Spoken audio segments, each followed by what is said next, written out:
Yes, yeah, yes. Speak to me. You need to. Okay. We're not starting.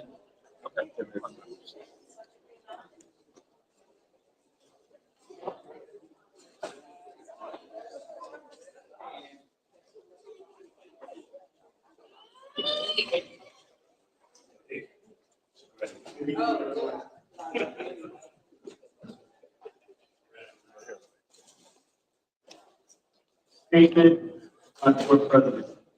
In accordance with the provision of Open Public Records Committee, NJSA 10.40 1975 C 231 S1 amended 2006 C 70 executed the Asbury Park Ratification to provide adequate notice of this meeting by sending notice and the time and date of location, the extent known, the agenda of this meeting to the Asbury Park Press, the new poster on January 3rd, 2025 by email. Copies of the notice have been placed as administrative, building, bulletin board, district office, Asbury Park Municipal Building, Asbury Park Police Department box, Clerk, on January 3rd, 2025.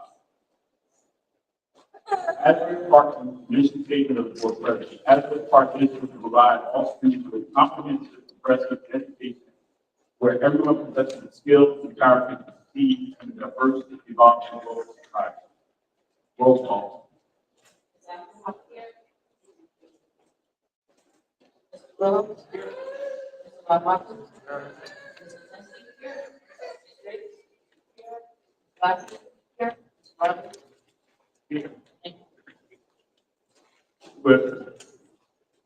I'd like to make a motion.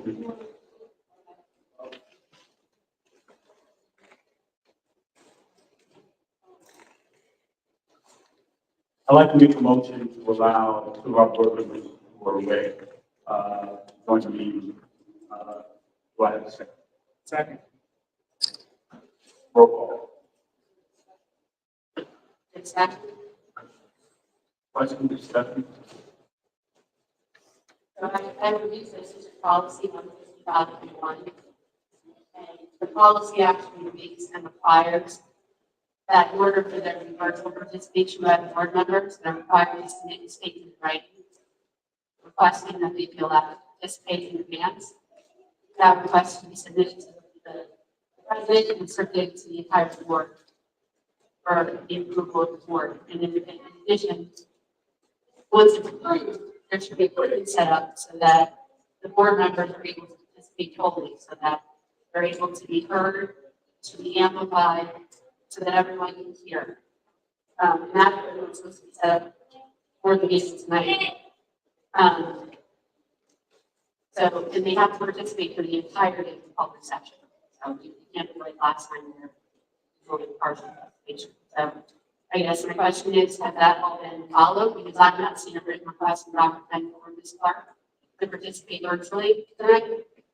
And then has the equipment been set up? They sent it to the board president myself, and the equipment is set up. Oh, sounds away. We're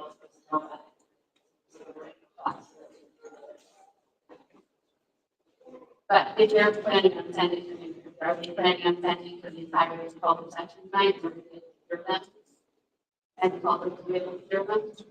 Yes, you can standard. I know when I've been on board, I try to do less than whatever. I try to do things. So, yes, they will be in that. So let's see. It's through the laptop and I'll have to doing the virtually as well. So as soon as they log on, that's how you were able to get Mr. Bill and Mr. Rogers last month. Well, Mr. Rogers last month, he went through the computer and Mr. Willow a couple times as well. Yeah, Mr. Grillo was fine last time. The last one, no time. Because it's phone is not, and it says stay on one enough. So you have to be able to stay on throughout the whole entire. No, actually, what going and what happened, I don't know why, I was on for the first half, and then he dropped out after we got into the second half.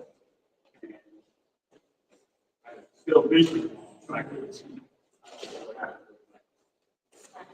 Well, I just like to on record, properly follow the policy, there was supposed to be circulated to the entire board. But if they're going to be able to participate fully, so that the public can actually hear them, and then I think that's fine, as long as they're on the board. And are they both planning on staying out for the entire public meeting? Yes. Okay. Thank you. Any other questions? Any other questions? Roll call. Is that? Yes. Yeah.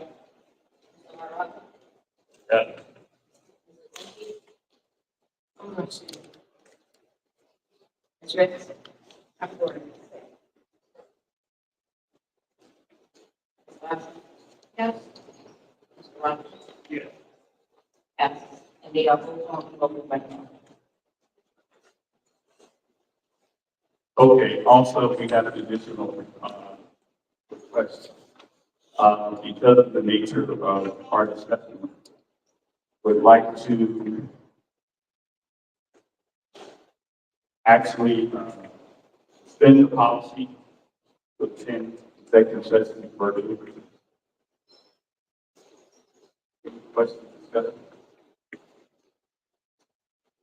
So, Mr. Rogers, I think what you're asking for then is a suspension of the policy that is acting just here to the electronic participation by the board members. Is that essentially the motion? Yeah. In executive session. But isn't executive session a little different than the public session? Executive session is supposed to be a conference. Wasn't there something from the Department of Human Affairs in regards to that? I don't think we were able to conduct virtual executive session meetings after a vote. There was a question as perfectly.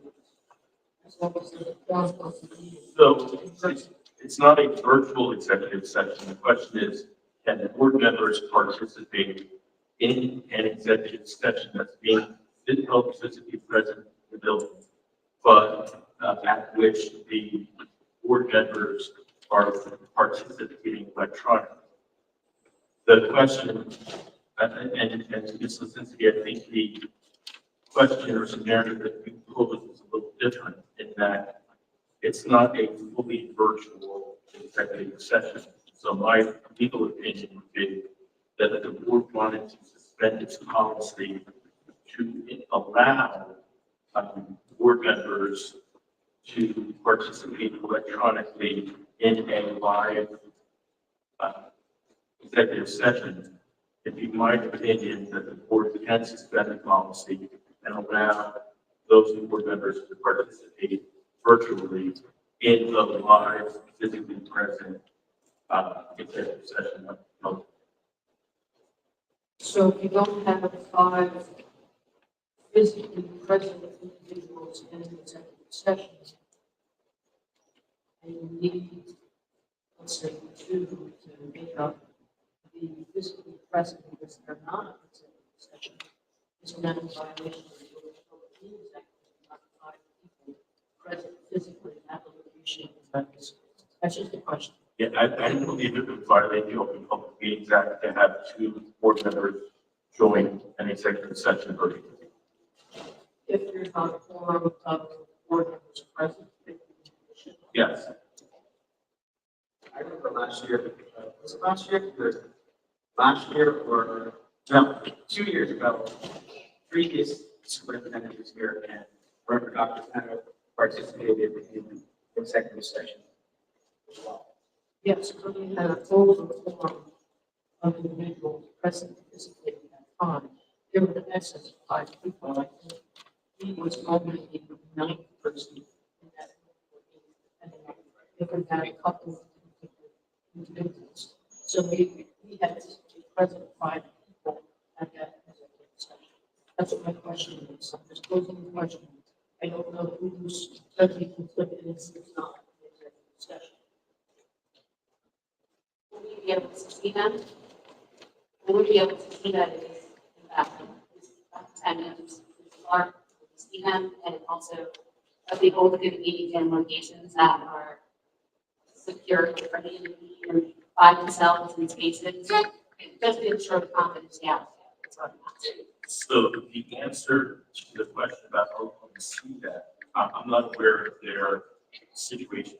And so I don't know what type of connectivity they have, if they have built FaceTime or something else. I'm not aware of that. But I would say nevertheless, regardless if we can see them or not, to the extent that we want to suspend its policy, whether I can see them, at least the nice thing, but it doesn't, it's not a requirement. So I would ask though, to the extent that they are going to participate electronically, for the board suspending the policy, I would ask the board members who are participating virtually to confirm that there's no one else in the room with them, that they're not on a speakerphone, and that they're going to maintain confidentiality in the same manner as if they were present. I think that that's the best that we can do under those circumstances.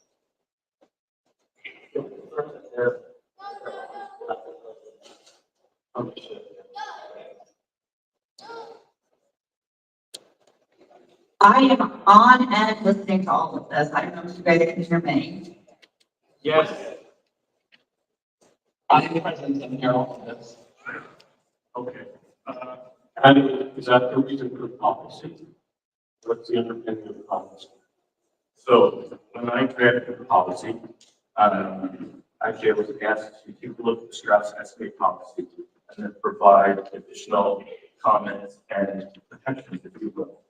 And so that's what I did when I tweaked that policy. And at the time, my recollection is that I missed this, since you may recall this. I think it was you and I had a conversation about the executive session concern in particular. And it was a result of that conversation that language was added into the policy. It's a result of our conversation. It's my recollection. This is probably now 5 or 6 years ago. Yeah, I just have a problem. And that was noted at the time. And in that conversation, what was the underpinning of the policy with regard to executive session? The underpinning of the policy as it relates to executive session was to try and ensure that confidentiality would be maintained as best as we possibly could. And so it was board at the time's decision to put those limitations on the executive session attendance. And that is why, that's the genesis of that language in policy. It's purely because the board wanted to ensure that there was no leaking, if you will, of confidential information outside of the executive session environment. That is absolutely the reason why it's a decision. In the discussion? Can I get a second?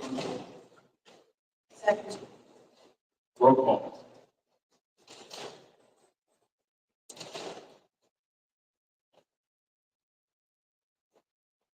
Yes. Yeah. Mr. Clark? Yes. Yes. Say,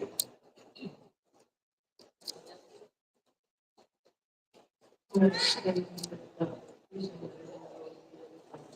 session. I don't believe that executive session is virtual attendance is really like it's not. Abstain? I can abstain for the reason, there's two ways you can abstain. If you abstain with no reason, I'm abstaining. I'm allowed to, our resolution was avoided. Dr. Kemp? Yes. Ms. Fritz? I'm voting no, that's for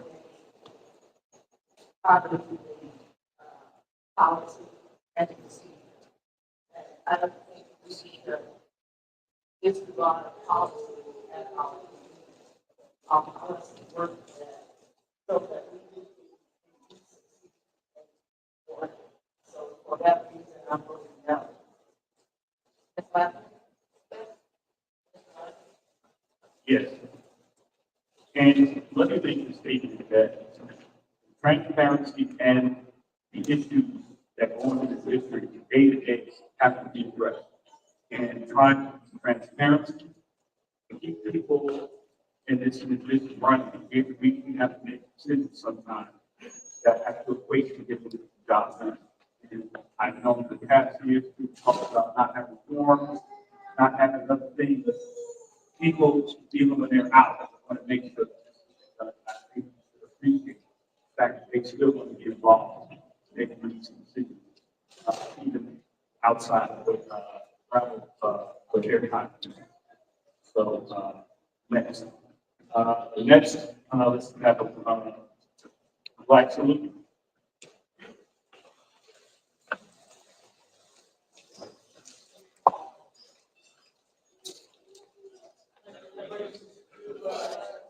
States of America, to the republic for which it stands, one nation, under God, indivisible, with liberty.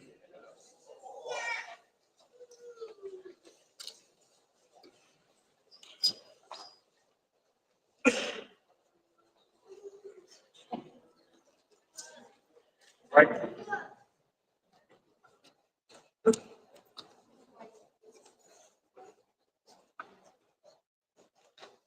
I know that the purpose of this meeting is to consider the employment contract of the superintendent. Legally, does consideration required of the The question was, legally, is a public hearing required for an assistant superintendent? I'm sorry, an active superintendent. Um, let me be very specific. To the extent that this board wishes to redeploy Mr. Turbino for the year, under 6A, 23A, 3.1, a board hearing is not required for new contracts, including contracts that replace expired contracts for existing employees.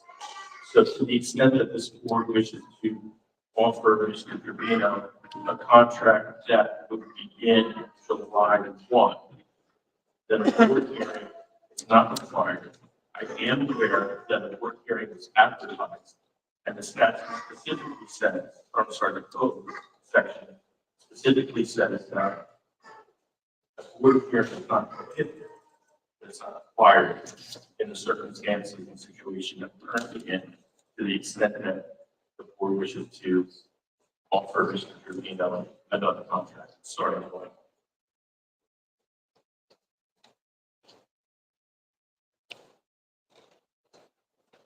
Right now, what we can do,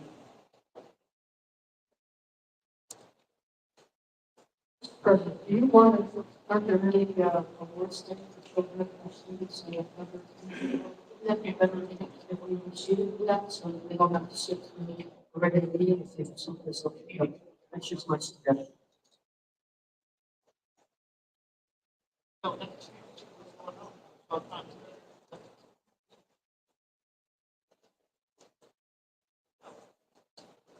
Right now, in the process that we're doing, this hearing, right now, we have, questions as to the, uh, members that can vote and if they can. And I would like the attorney to give us an address of concerns as to vote on a contract. Okay, things are about to get into the section. And the reason being that, out of the 9 board members that sit on the board, I am aware as late as, last night, or maybe it was this morning, this afternoon's email, so tell us I'm not sensitive. I'm now aware that there are 5 board members who are conflicted from voting on Mr. Trevino's contract, to the extent that this board wishes to give Mr. Trevino another contract. With that being said, the board has the ability, both pursuant to board policy and law, the board has the ability to invoke the doctrine of necessity, which would allow even those conflicted board members to vote on Mr. Trevino's contract to the extent that the board wishes to give him another one. There is a requirement, there's a couple different requirements to invoke the doctrine of necessity. One of them being to have a resolution that essentially addresses the situation, memorializes the fact that the board members are conflicted, spells out each of the board members' conflicts, and then there's a vote by the board to invoke the doctrine of necessity. Once the doctrine of necessity is invoked, then all board members can participate, even those who are conflicted should they wish to do so. It's not compelled, they're not required to participate, but certainly can. And the board is required to post the resolution, the notice of the use of the document of necessity for 30 days. And the board is also required to provide a copy of that resolution to the school ethics commission.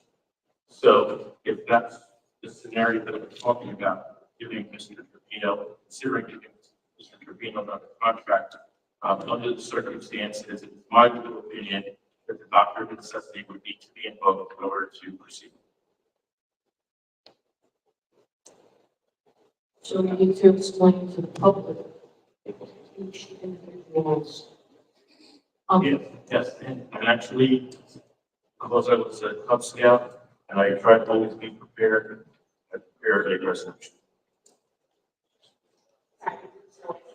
What's the 30 notice of that? The doctrine of necessity, the 30-day notice, it's once the doctrine is invoked, there needs to be a notice that has been posted that the doctrine was invoked.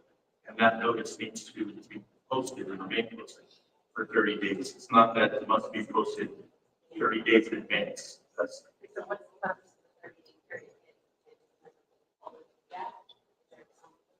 of the 30-day period? Yeah.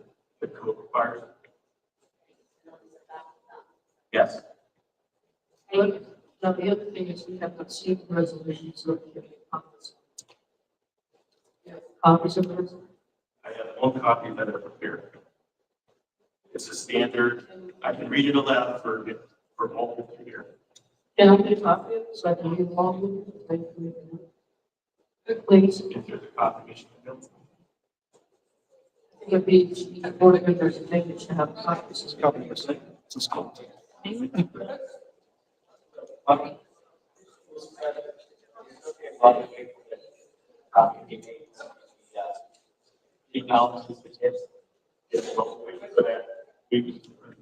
can do the presentation for architect.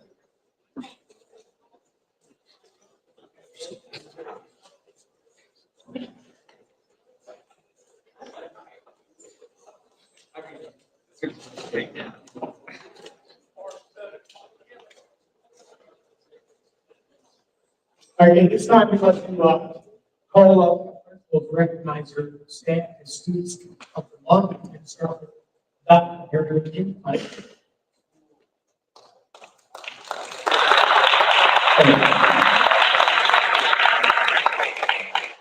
So, our student of the month, unfortunately, is here, is Aurelie Seals, who is a recent graduate, a South student who excelled beautifully, and is actually heading to Brookdale Community College to start her next chapter in her academic career, so we want to celebrate Aurelie. And for our staff, it was important to me to make sure that they were going to be here today, and I know we have some representatives, so our staff, once again, of the month, and it's important to recognize that this partnership has been so fruitful to our students in the school-based staff. So when Beatrice come up, and we have the school-based staff, it's going to be a really big really quickly. So I'd like to take this moment to recognize and celebrate one of the most powerful partnerships we've had at Asbury Park High School this year, our school-based program, led by Ms. Beatrice Padilla, with the support from Victoria, Jason, and Desiree. Our school-based team has made an undeniable impact on the lives of our students. Their work isn't just supportive, it's transformative. This year, home school-based received well over 100 for individual counseling, not just from teachers or administrators, but from students themselves. And so there's something about the trust they build. The team has created a safe, welcoming space for students to be seen, heard, and supported. They run several meaningful support groups, including the men's group, girls' hall, immigrant student support groups, and income groups. They've also run residence and classrooms to speak with students, something all of us can relate to about stress and how to manage it. The work doesn't stop at our doors. School based is taking students to trips to the KYPS Center, partnering with local pantries to support our families, and even donating 15 prom tickets to students who would not have otherwise been able to go. And perhaps one of the most powerful efforts this year was the mentoring program started by Mr. Jay. 10 of our students mentored middle schoolers and were celebrated with various gifts and awards, just as a small token of the big difference they've made. We've also seen meaningful workshops on healthy relationships, job readiness, hygiene, and mindfulness. All in collaboration with trusted partners like Planning to Turn Lives Around, Gear Up, and KYPS. All of this builds a foundation not just for academic success, but for stronger, healthier lives. And sometimes, really just a simple thing as a snack, a safe place to sit, countless students stop by just to say hello, and sometimes that hello does make the biggest difference. So to our school-based team, led by Ms. Beatrice, thank you. Your work reflects the heart of what we believe here in Asbury Park, that every student matters, and every student deserves access, opportunities, and support. So we're proud to have you part of the school community. And thank you very much.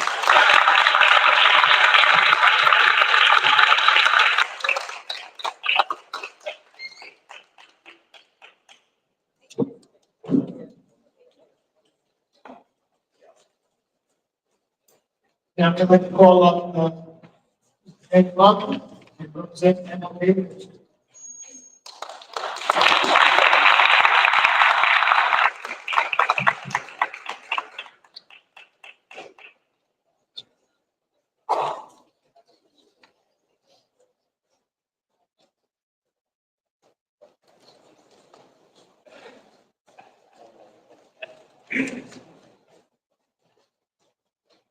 Good afternoon, everyone. Our first, I believe, is here at the student audience.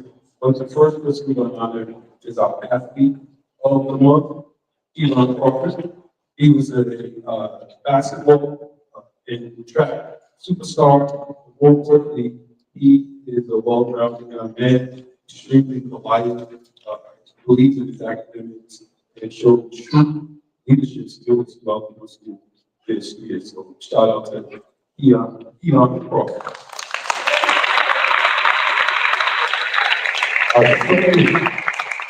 With our student of the month.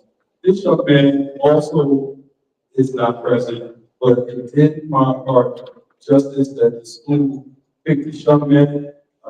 He has been dealt a lot of challenges in his life, since a young man. I know him personally, have seen him in the city of North many times. He's resilient, peaceful, polite. And one of the things that stood out, he volunteered this year to run a CPSIS store, and that's the civic store where we reward students for positive works. None other than Monty Buildings is a student. He worked on he was extremely productive young man. He worked those students of group leaders who matriculated will be with Dr. Medina next year at the high school level. Our last person, I think hard, I said, I actually read about this. Is this your second time with this year? Because I just saw because every part meeting she played, she brought her band down for the first part meeting. She participates in all the parades in the community. She was participating at the homecoming at the high school. She put on a flawless presentation for Black History Month. She turned around, had a minor health setback, but pushed and pushed and pushed to get back to school because I told her, please take the time. She wanted to take a conference call while she was on bed with affliction. And I said, absolutely not. And she just, and they came back and put on a phenomenal spring concert where students wrote their own music. And let me share one of the pieces with our superintendent that one of our students wrote a piece that the whole band played for our spring concert. So none other than the Stevenson and staff of from me,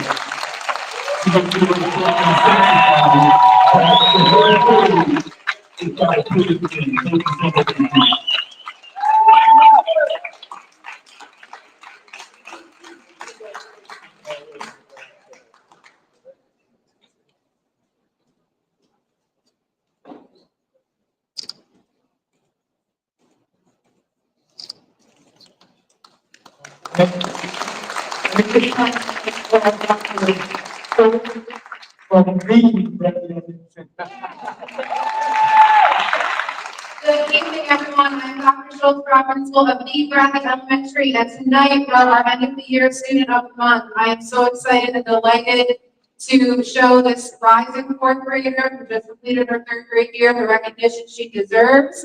Before I share her name, let's share a little bit about her. This young lady has only had 2 absences this entire school year. She has earned meeting and exceeding grade level expectations in every category on her report card for all 4 marking periods. And that is a testament to the exceeding growth that she has shown on our district-wide benchmark assessments in both Lincoln, irony, and writing assessments in Mrs. Nicholson's third grade classroom. And then also she exhibits great character. She is kind, she has shown perseverance. Mrs. Nicholson describes her as a true leader in her classroom, and I am proud to say that she has received numerous Student of the Month nominations from various staff throughout the entire school year. So first, Mrs. Nicholson, please come up and join us in welcoming your student. Come on, come on, come on. And now, first tonight, our wonderful family and to our lovely mother and father, Miss Penny Pierce. Please come up. Family, please come up as well.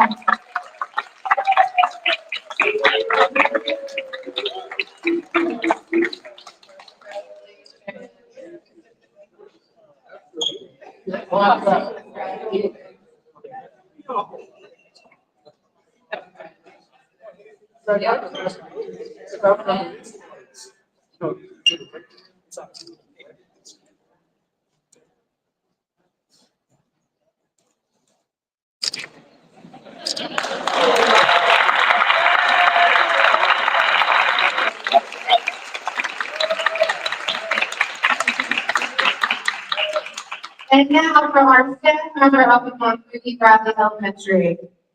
This is a staff member who just exemplifies grace and patience both in and out of the classroom. I cannot say enough positive things about her. I've had the privilege of working closely with her for many years in different capacities.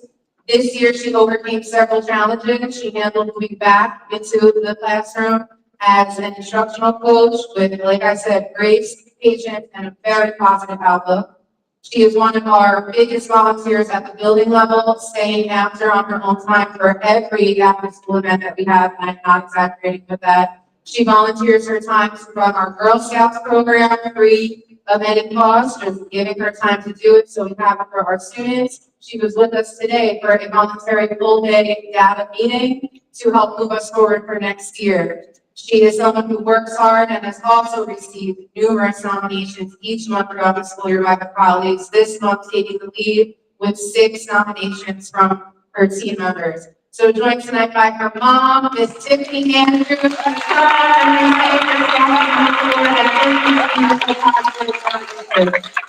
come on up here.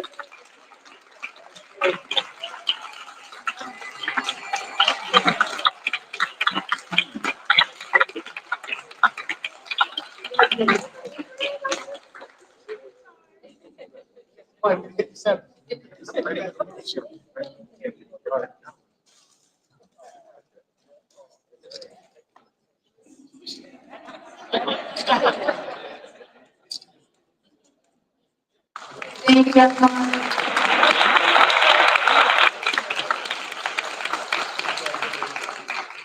And last year, is the key to work. Look at more slides.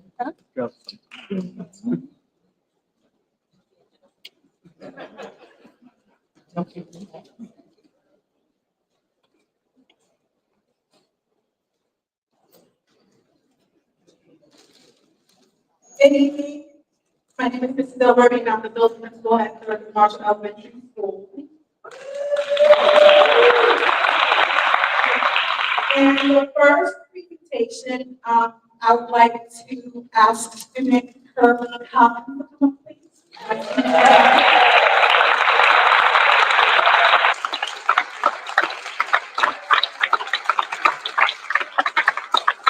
Kirby is one of those student information power woman that you see in the hallways. I always enjoy visiting his classroom, especially during the morning meeting, where I get to see him fully engaged in action. Some may see her as quiet or reserved, but they haven't gotten to know him like I have. This young man is a dancing machine, using his motivation. When the rhythm hits, it transports him to another world. Thank you, her, for your hard work in class and showing up every single day with your quiet strength and joyful spirit. Congratulations.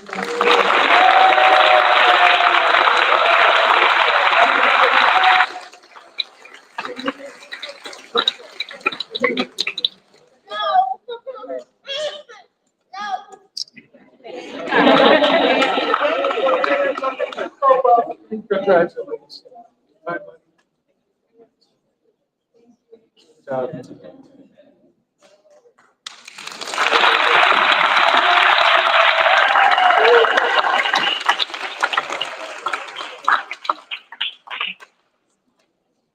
At Thurman Marshall, I'm in a very unique situation. I'm lucky enough to work side by side with Miss Jackie Philhammer because she's the supervisor of the early childhood department.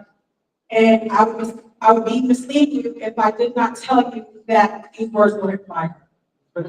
So I would like to ask Miss Katie Wilson, her family, to come up.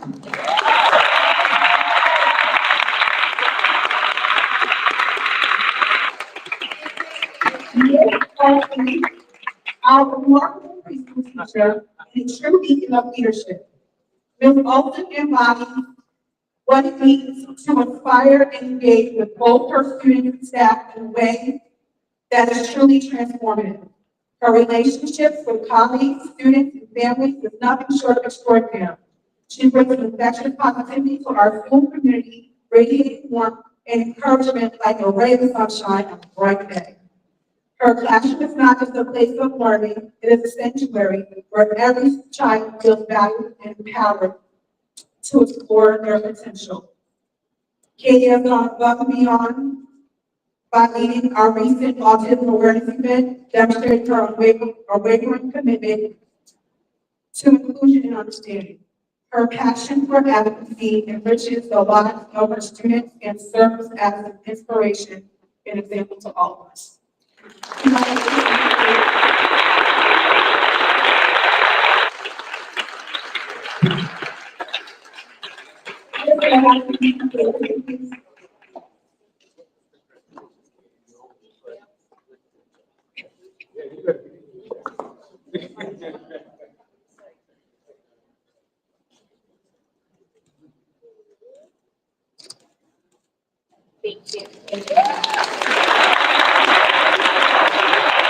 Again, I'd like to thank all the staff and our students and graduates for a great job. It's been an incredible year. It's an incredible stride. We're going to see those strides come into July, into August, state look at us differently. So thank you, everybody, for working.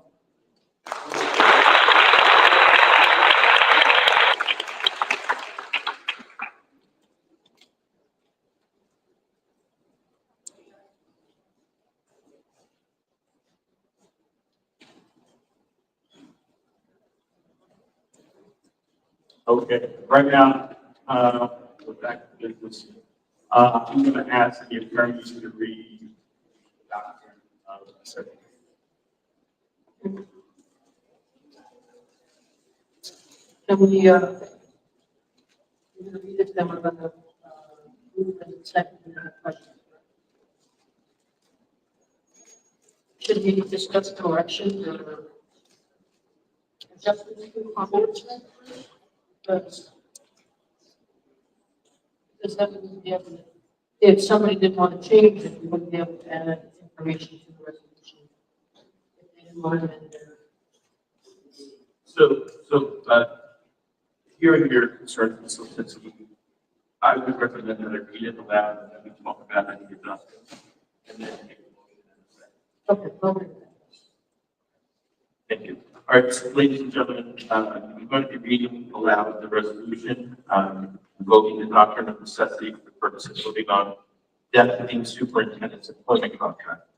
Whereas Mark Gerbino has served in the capacity of acting superintendent for the 2024-2025 school year, and whereas the board is considering the renewal of Mr. Gerbino's employment in the capacity of acting superintendent for the 2025-2026 school year, and whereas upon review of the various conflicts of interests of the current board members, it has been determined that 5 of the members have conflicts of interest pursuant to the New Jersey School Ethics Act and Board Policy 0142.1, governing nepotism and other conflicts of interest, and Board Policy 0163, quorum. And whereas pursuant to Policy 0163, when a quorum of the board is conflict of interest, the doctrine of necessity may be invoked in order to allow conflicted board members to participate and vote only on the Board of Education as fewer non-conflicted board members than are required pursuant to statute to take action. And whereas when invoking the doctrine of necessity, the board shall state publicly that it is invoking the doctrine of necessity with the reasons for doing so and the specific nature of the conflicts of interest.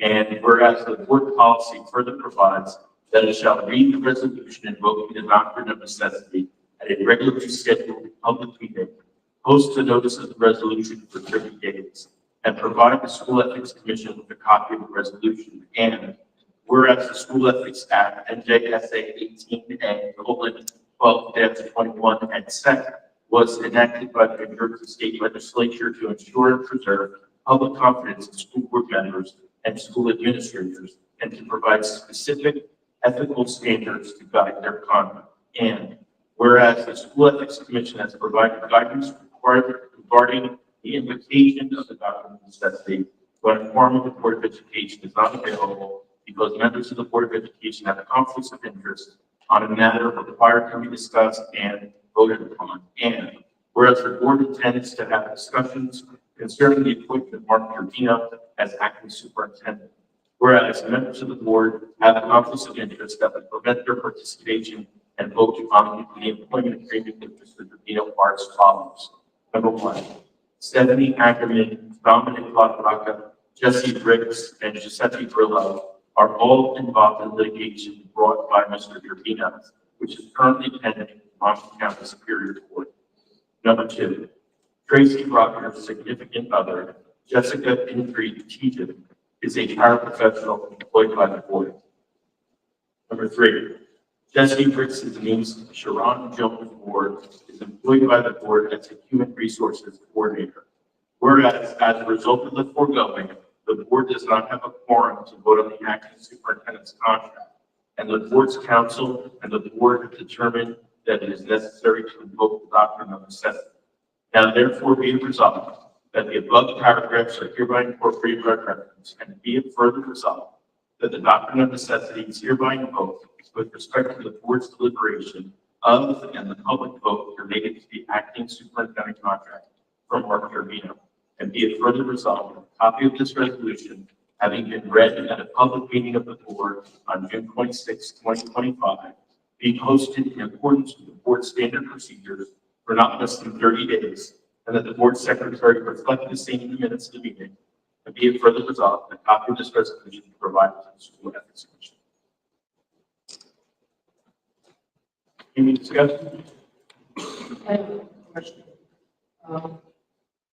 So number one, should it be that Mr. Trevino initiated litigation against the three board members because Mr. Grillo wasn't involved in the beginning of that? It's my opinion that the way that it's drafted accurately reflects the conflict. Let it be known in public that, yes, Mr. Trevino filed an action against Mr. Labaca, Ms. Ricks, and Ms. Ackerman, and Mr. Grillo submitted a certification in support of a filing by Mr. Trevino, such that he then became involved, in my opinion, in a litigation which would constitute a conflict.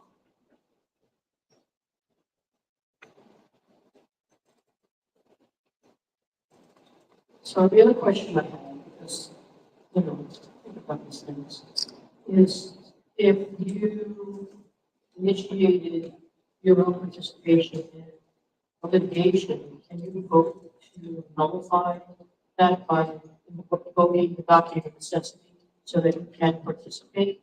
Because I know that Mr. Labaca, Ms. Ackerman, and Ms. Ricks did not involve themselves, they were involved by the action.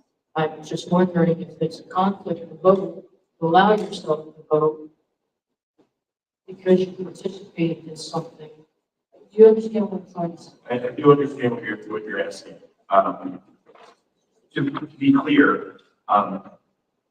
Labaca, in my opinion, Mr. Labaca, Ms. Ackerman, and Ms. Ricks were involuntarily conflicted because it's not. They could not affirmatively become involved in litigation with the acting superintendent. With that being said, I'm only looking at this from a school ethics standpoint, in which case, when the doctrine of necessity is invoked, that allows someone with a younger conflict to vote. Now, what I would say though, is while they can vote once the doctrine of necessity is invoked, should they vote? Different story, to which I would suggest that perhaps they, to the extent they're represented by council, they should consult the council as to whether or not they want to involve. If they want to, they can, and only from an ethics, school ethics standpoint, once the doctrine of necessity is invoked, I believe that clears them as it relates to any school ethics concern. There may be other concerns that they may have that aren't within the school ethics realms that they want to consider. Yeah, Mr. Rogers and Ms. Ricks in regard to his employment issue with the family here, that's not something that they initiate. Correct. Right, so the question is, should we vote to, Yes, so yes, that's because otherwise, it's my legal opinion that they are not conflicted from voting to invoke the doctrine of necessity, if that's your question.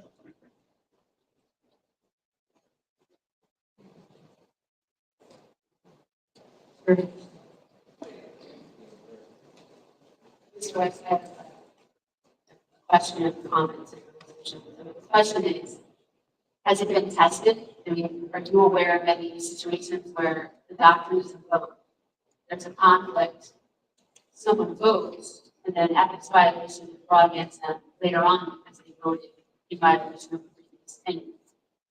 I'm not aware of any cases like that. I am aware of the regular implication of the doctrine of necessity by the boards that have regular standing conflicts such that basically every employment action that's on an agenda can go stop like this. I think that's helpful. And then, so I have an edit to the resolution, so I'll try that now.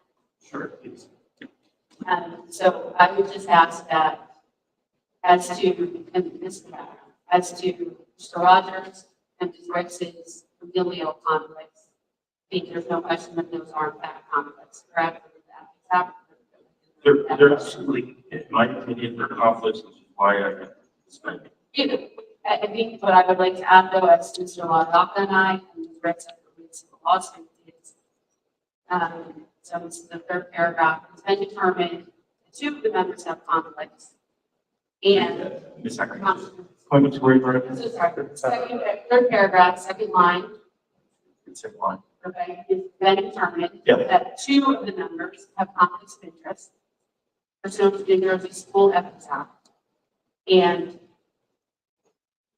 three of the members have potential or the possible appearance of conflict of interest pursuant to the New Jersey Ethics Act. But the only thing I would say to Sacramento is it's not an appearance, it's an absolute conflict that you, Ms. Riggs, and Mr. Longrocker have as a result of the filing of the litigation that was put in writing by me, people opinion on.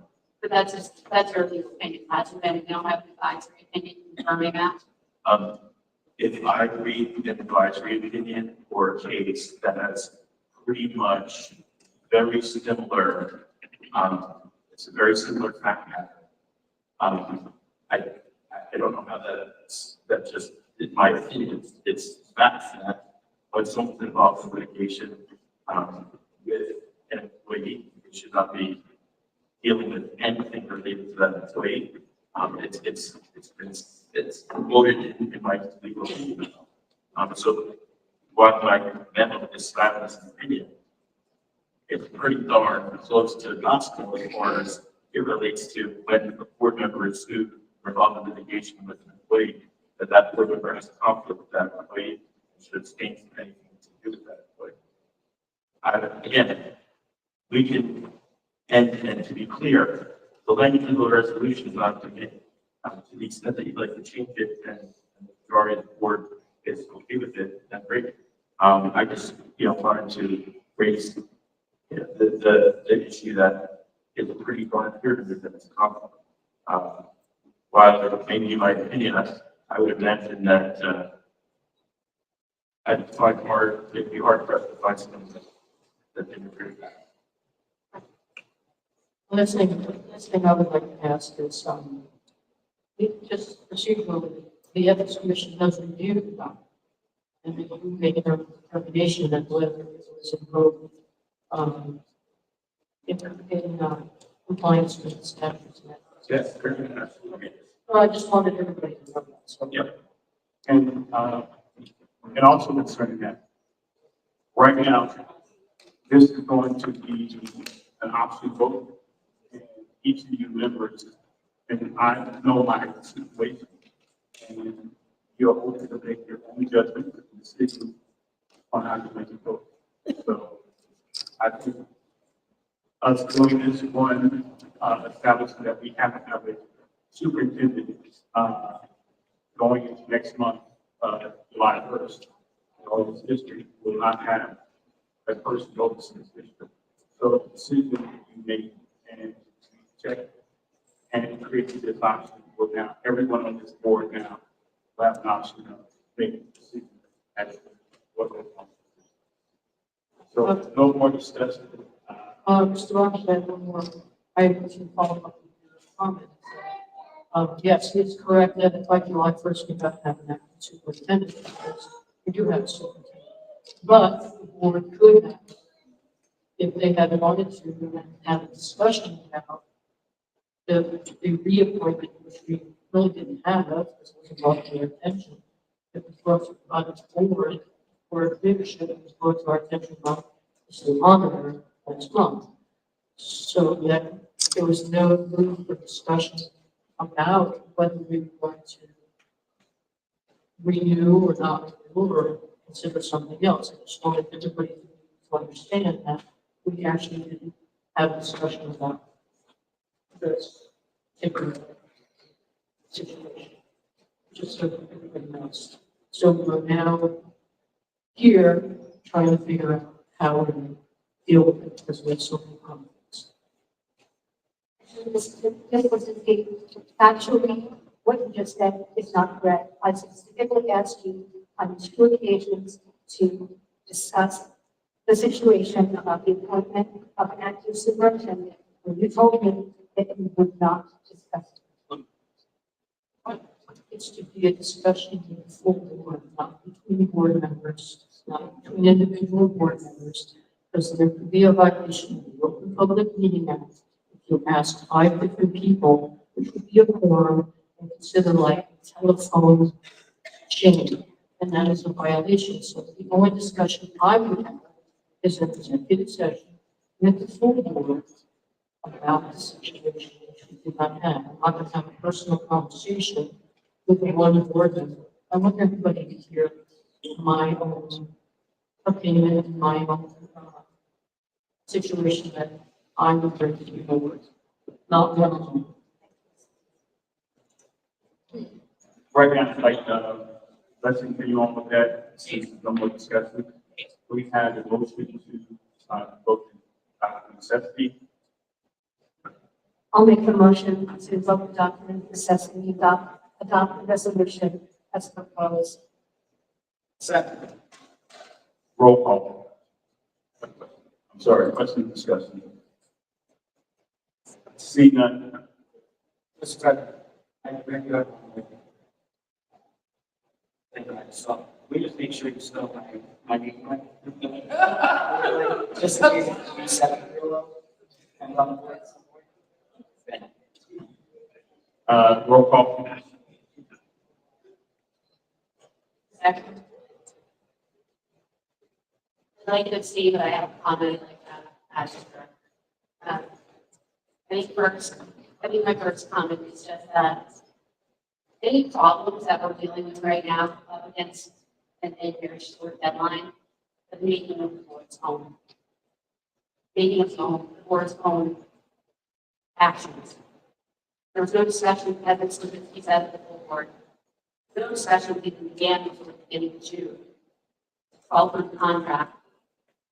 It was dereliction, I believe, by the leadership in getting this done in time, so that we didn't have to go through all of this, have board members with found in the middle of the night, and you don't even document the test.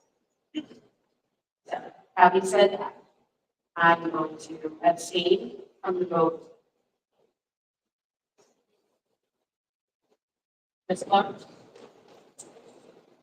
Yes. Mr. Rowland? Yes. Ms. Lara? Abstain. Mr. Snitsky?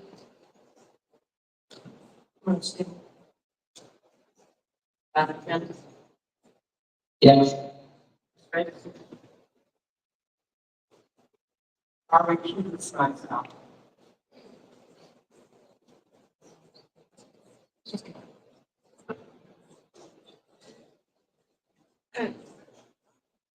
Ms. Watson? Yes. Ron? Yes, and I'd like to make a statement. I'm going to make this pure and simple. This has been very trying to give myself. And I'm going to continue to say these actions that come on each and every day become nonsense. When we know there's dysfunction in the system that needs to get done, we meet once a month. We have committee meetings once a month. And it always comes back to the leadership not doing what needs to be done, but nothing for anyone puts in the amount of work. And I'm especially talking about my vice president, to ensure that we have issues that need to get done for these kids to be, for teachers to be paid, for our students to get educated on a regular basis, and for continuing to have continued dysfunction because we want to come up with this one or this or that, becomes nonsense. Because I am the most open and transparent person, and I will sit down with anyone, but I will not sit down and create nonsense over nonsense to get this stuff done. This is what's happened 20 years in this district. And it's history. And people have called me, reporters have called me, people have asked me, and things have not gotten done. And I'm really tired of it. So people be coming in and say stuff, put social media posts about me. I get things done. And I look to get things done because we have a short amount of time to get it done. And then people need to be open and honest, and have honest discussion. And maybe this needs to be said so people can wake up. But we need to get this district going to move ahead to where we're going.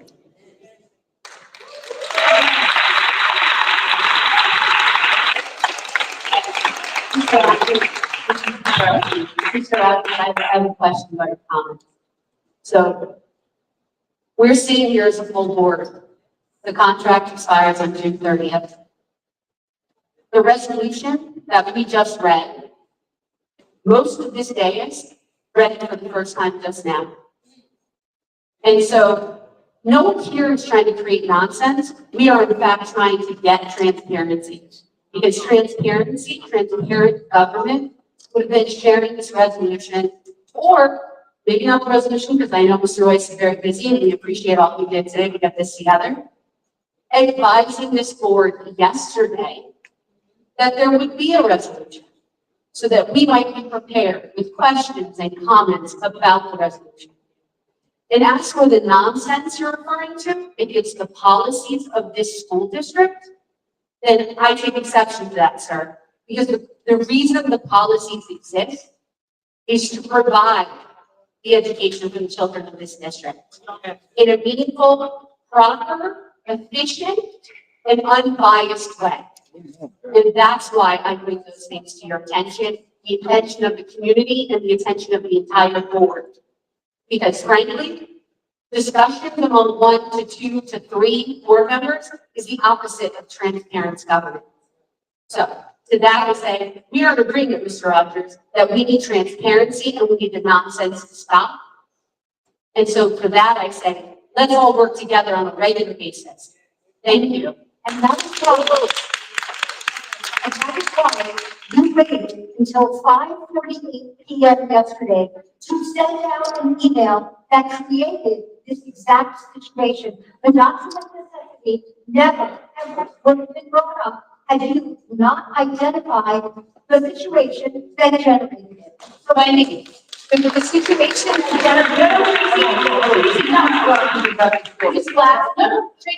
Ms. Glassman just gave a complete and total misstatement. The issue that requires the fact that caused the need for the doctrine of necessity was created on March 1st, 2025, when Mr. Grillo opted to interject himself into the lawsuit brought against myself, Mr. Lateraka, and Ms. Riggs. That's when the issue was created, Wendy. I apologize that I'm very busy, and I missed the fact that no one made that information clear to Mr. Weiss before he issued his opinion. And I didn't notice that until last night when I was preparing for the meeting. Because I do have a job, Wendy, and so I apologize that I missed that on my first read. But the fact of the matter is, and making no mistake about this, the issue that caused the requirement for the doctrine of necessity was Mr. Grillo's interjection voluntarily into a lawsuit that had nothing to do with him. So I will ask you to correct the record on that because that is not true. actually, it is true. Because what's your this And I know because Mr. Miller voted being conflicted. I mean, that's what would happen. And so the vote we would have taken tonight, with Mr. Miller being conflicted, would have been overturned by the ethics commission when they were made aware. So this is again back to the procedure. And that's the last thing I'll say about it. We get the vote count and move on. Right now. I appreciate that. Okay. Maybe. Right now, we're gonna do, out of order, because this is a hearing. But there are a lot of people here. And as you say, I think everyone's voice matters. So what I want to do is open it up to public comment. Absolutely. We did not vote yet. I'm ready to go. So I suggest we can call the roll. Well, just so you know. Your vote passed. We have, a minute. We have a vote passed, RBA, and the next step is to open up for public comment. And I'd like to read, in accordance with board policy 0167, Asbury Park Board of Education recognizes the value of public comment on education issues of the matter of government and provides members of the public an opportunity to express themselves on school matters. Public comment session of the meeting is not a question and answer. All public comment shall be directed to the board, president, or the presiding officer of the meeting. Members of the public who wish to make public comments must be recognized by the presiding officer, provided his or her name, municipality, or residence, and group affiliation. All public comments shall be directed to the presiding officer, and limited to 3 minutes in duration. Members of the public who do not follow the foregoing rules or interfere with the orderly operation of the board meeting may be removed from the meeting. Thank you.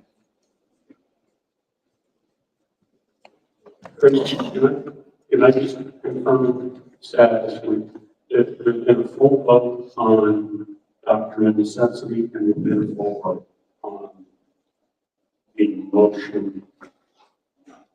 No, there hasn't been. Yeah, we're only going to vote on whether or not to invoke the doctrine of necessity.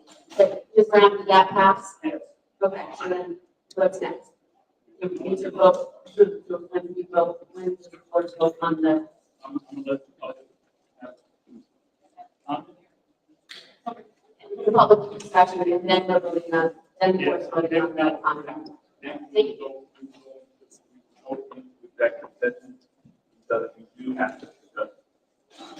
So can I report point of order? Mr. Weiss, should we first do the hearing and then open the public comment, or open the public comment and then have the second? Okay, so as I explained earlier, under NJAC 6A.38-3.1, it's my opinion that a public hearing is not necessary. It's my understanding that we're just opening up the meeting for public participation as we would any other board meeting. If the board president wishes to have the public comments limited to the hiring of, or rehiring, or whatever you'd like to call it, new contract for Mr. Urbino, the board president can limit the conversations to that particular issue, so long as we have a subsequent public hearing where anybody can talk about it. So just to confirm, what is public hearing? Anything. Okay, so you're including altogether. Not a hearing. I think it'd be easier. Yeah, I think that what we're trying to say is just the portion of the meeting during which public participation on any topic is welcome.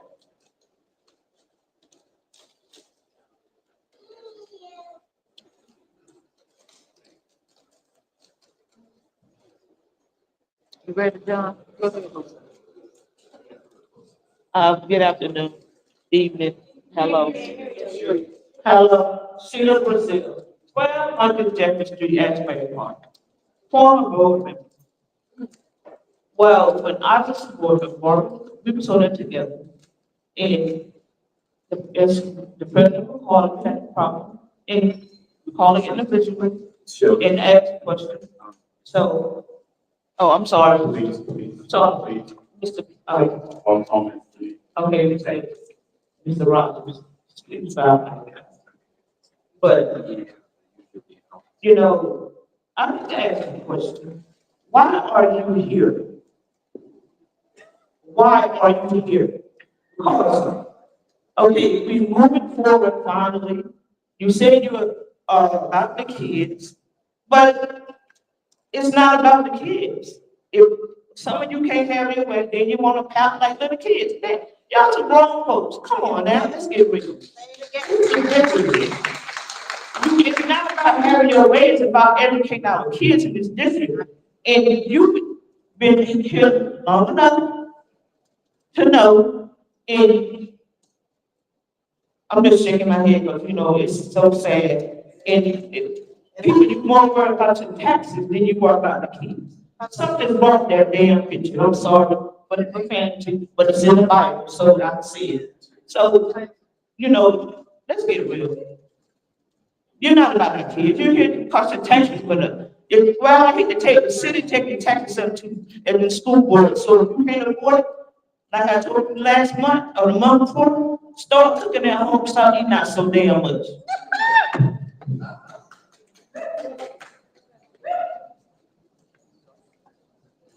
Angela, Ms. Anderson, person.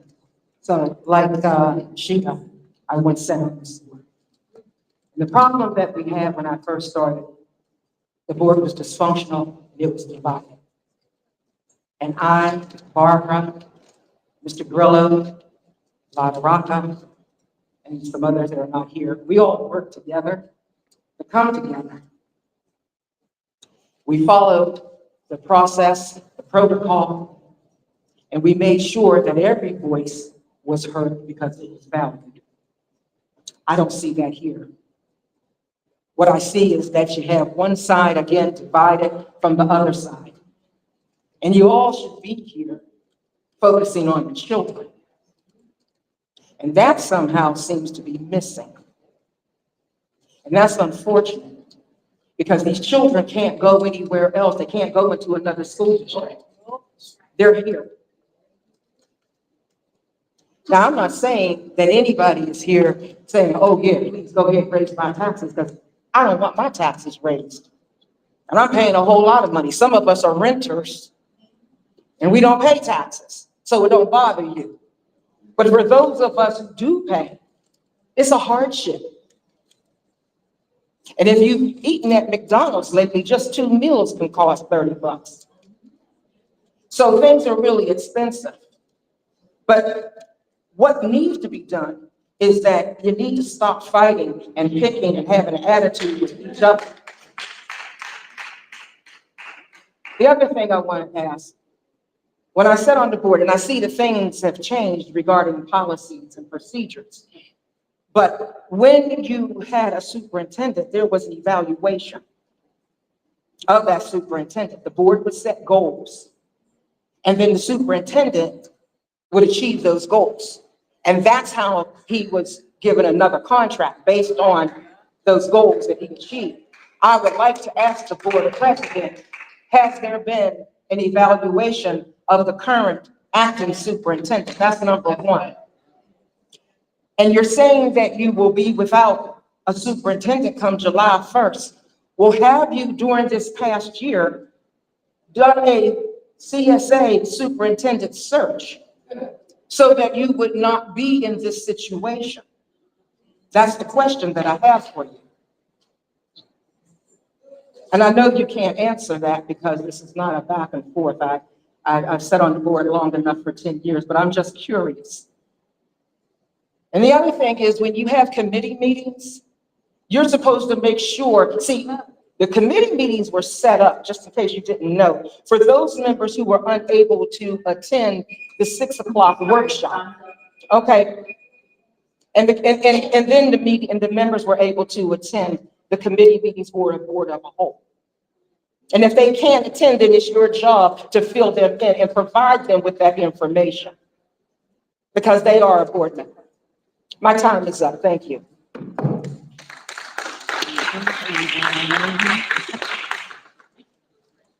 Good evening, my name is Ina Simon, I reside in 1101 Bank. And I'd just like to say to Mr. Trevino, and the board, but Mr. Trevino, mostly for you, I was impressed, because I went to both graduation, middle school and high school. And for me, it was very emotional to actually see every kid that walked that stage personally gave you a hug as they were walking off the stage when they got their diplomas. For me, that was very emotional because it shows to me that those kids actually pay attention to the fact that they see you. They see you in the buildings, they see you at the football field, they see you at events. They know your face. And all the years that you've been here, you actually show those kids how much you really care about them. What I'm asking the board tonight is, I haven't really seen most of you at anything in this district. And I feel like I'm talking I'm talking activities that I've done at the middle school, and I've invited board members to attend. But it's sad to say that our board members do not really interact with our children on a day-to-day basis like our superintendent does. Because the same face they see sitting here at night, and I have a really bad problem, sorry, Joe Grillo and whoever else was rushing parents out of this facility. But at the end of the day, when these parents are coming to this board meeting, whether they're coming for recognition or not, allow our parents to sit here and see all of this. Because in the community, you guys are complaining that parents don't come out, parents don't get involved. But when you see them sitting in this audience, you want to rush them out the door and say, don't have them sit here all night long. But it's fine for the rest of us to sit here. But the parents that are actually here, you don't want them to see this. Why?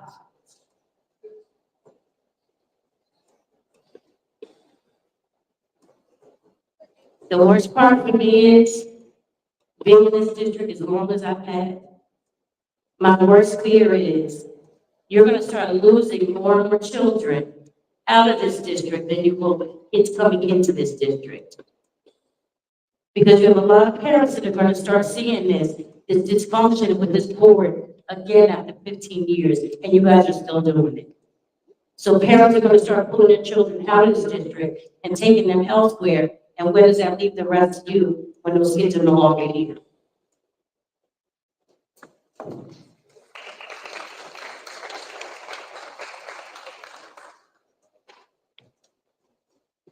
Felt that's important for example.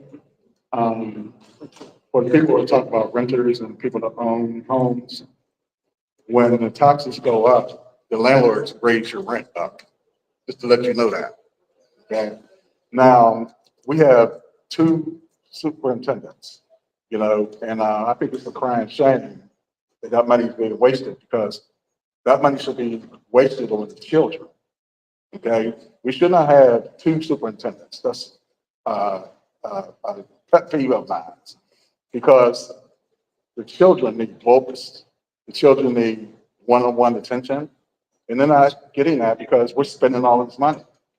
Regardless of our taxes going up, okay, let's realize something that the children have a right to have every tool that's possible to give them an education.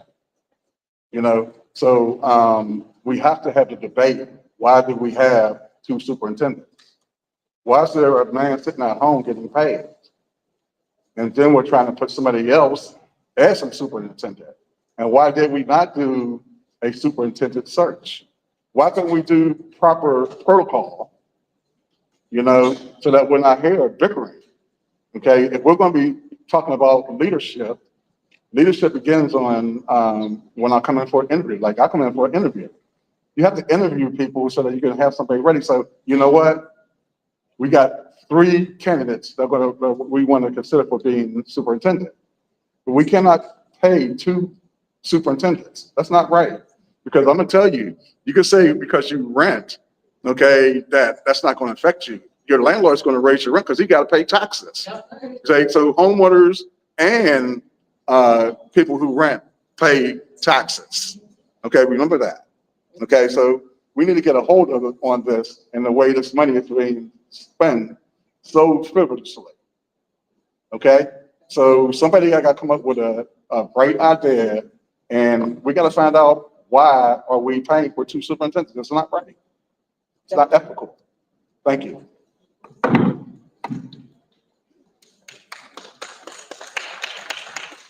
Thank you. You're welcome. My name is Milagro Gomez. I've been in the community for 11 years. I work for STOC. I think the community office of the civil rights of education. And the bill is probably on housing and housing. How do you do this when we can address this as well?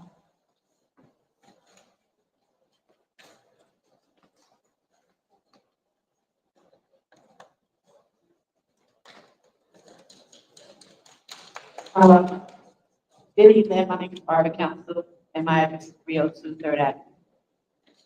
I'm sitting up here because I'm sick of the dog and pony show. I'm sick of it.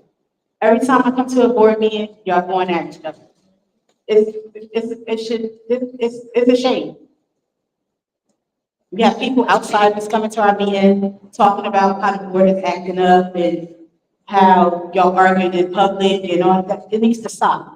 You're not here for the kid. You're not here for my son. My son who just graduated last week, 8th grade. And I received the award and only Tracy, Ms. Jackson, Mr. Ruiz, Mr. Mark Jamino, no, he did, said, thank you. Thank you for all I have done in the district and starting a program that my son is the face of. And I thank Mark for everything he has done for my son and Mark. If it wasn't for him, my son wouldn't have made it, graduated for eighth grade, because my son was struggling so bad. And people know that he was struggling. And Mark said to me, I had a meeting, Mark said to me, give me time. Promise, give me time. In a month, he came back with an option, and a good option for my son to start a program. And I thank you for everything you have done. And when you go back and think about the kids. Put your egos to the ground. Take the chip off your shoulder. It's about the kids. And if you keep doing this, I'm going to quote my son away. Because this makes no sense. You arguing amongst each other. It's about your egos. Put your egos away. Because the kids are suffering. I walk through the trenches all the time for my son. Everybody knows. But not just my son, but other kids in the district as well. To make sure that they get the best education and the needs that they have. And last year, the kids wasn't getting that. Teachers are happy. People are happy in the district because of Mark. You want to go back to what it was before? Black cloud? When the black cloud left, it was different in this district. No more black cloud in this district. No more. Not at the expense of my son, me, or anybody else kid in this district. And if you're not about the kids, I'm asking you tonight, step down. Don't come here with activating this district. You need to step down now.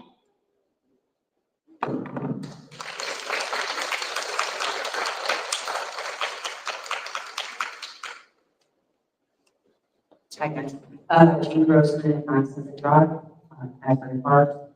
One of the things I think we've talked a lot about, a lot of different things, and I've been here since 2012, and it is about the kids.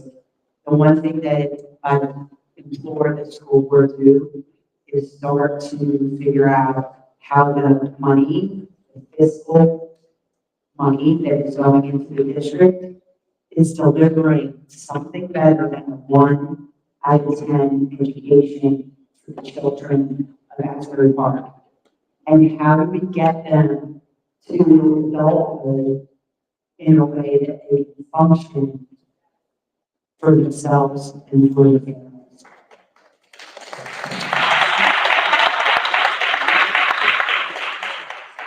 Alicia Simmons, School Avenue, Asbury Park, president for former board member. I just want to make something very clear. The only job, the only true job of a board of education as a former member is two things: to write policy and to elect or hire a superintendent. That is the only thing. You can get caught up in everything else, which it seems that everybody else is, and personalities and everything else. How much you like a person, how much you don't like a person. But the policies, the standards in which you set here is the job of the Board of Education. So when you do not follow policy, right, when you do not follow and you lead by emotion, and I'm an emotional person, but where I could never be slapped is barring any prayer. I follow policy. I read up on it. I know when I sit down. I don't ask a question I don't know the answer to. I don't play on people's emotions outside because they get caught up on things. When my job is my job. And the job is to write and follow policy. And to elect or to hire a superintendent, which we already have one. And since we already have one, and we didn't go out for a search, nor did you have a community meeting on the direction that the community wants to go, because you are a reflection of what the community wants, right? Your job is to reflect what the community wants. That's the object of an elected official. Because I can't sit there and direct the pin for you all, but you're supposed to reflect my wants. So if it's taxes that bothers a person, hence the taxes, and it's relevant for how people stay here. There's a reason why there's barely any children left in this area, right? We have to be able to afford to live. And as a renter, not an owner, my rent went up $600. $600 in 1 year, right? $600, right? And if my son is grown, but how can I raise a family with that jump when our prices don't, our wages don't go up? And there's no stability across the board. But when we sit here, so we reflect taxes in our children, raising our kids, following the policy so we don't come back 5 years later, 10 years later, 2 months later, right? We follow the policies that's written, how they're written. They're written after you go. What you leave behind is the policies and things that you put in for somebody else to follow. So when we sit up here and make these decisions, and I suggest giving a 30 day. Because again, you can't bind another board to a decision made by you, and there might be a conflict on board.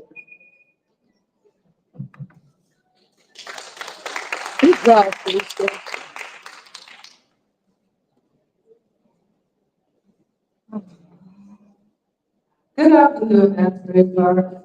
My name is Nancy Phillips, and as I sat in the corner and watched y'all argue and fight amongst yourselves, only thing I thought was, I told the parents so,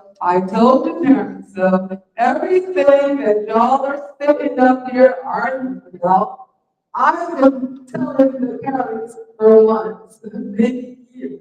Everything that y'all are arguing about, it's all over the Asbury Park Press, it's all over Challenge 12, it's been on social media.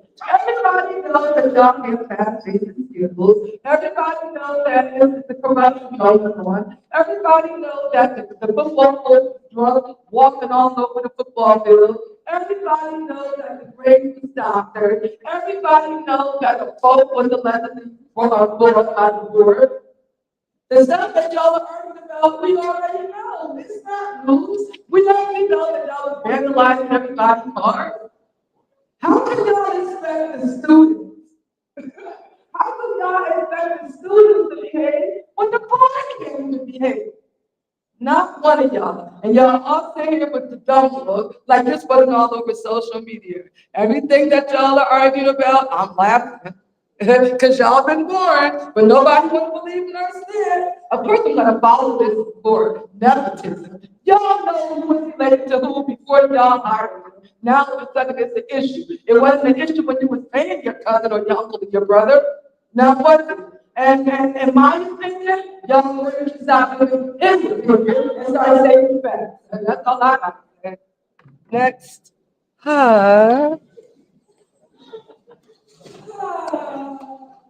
Good afternoon, my name is Brittany. All I have to say is, this is ridiculous. You guys need to act better. My 4-year-old can act better than some of y'all. This is ridiculous. As a mother who has a kid, a fresh kid in the pre-K program, this is not what I want for my daughter. She deserves better, and so does everyone else. You guys are not talking to each other like human beings. You guys are talking loud or like interrupting each other. How about we sit down, whether that be here or in private, and have an actual conversation? If you guys want to be here, then act like it. Because right now you are showing you do not.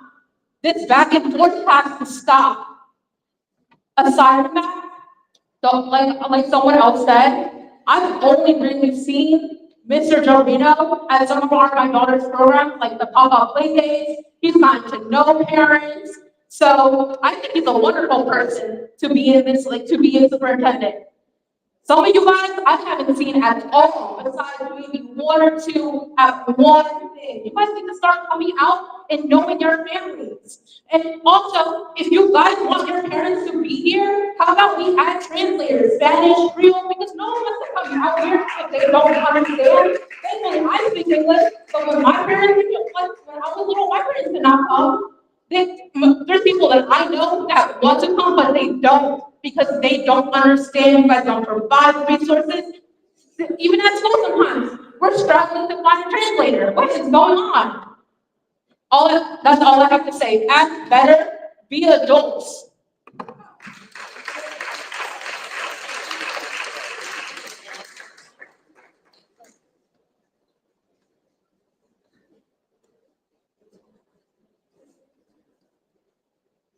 Okay, we're closing the, public session. Emails.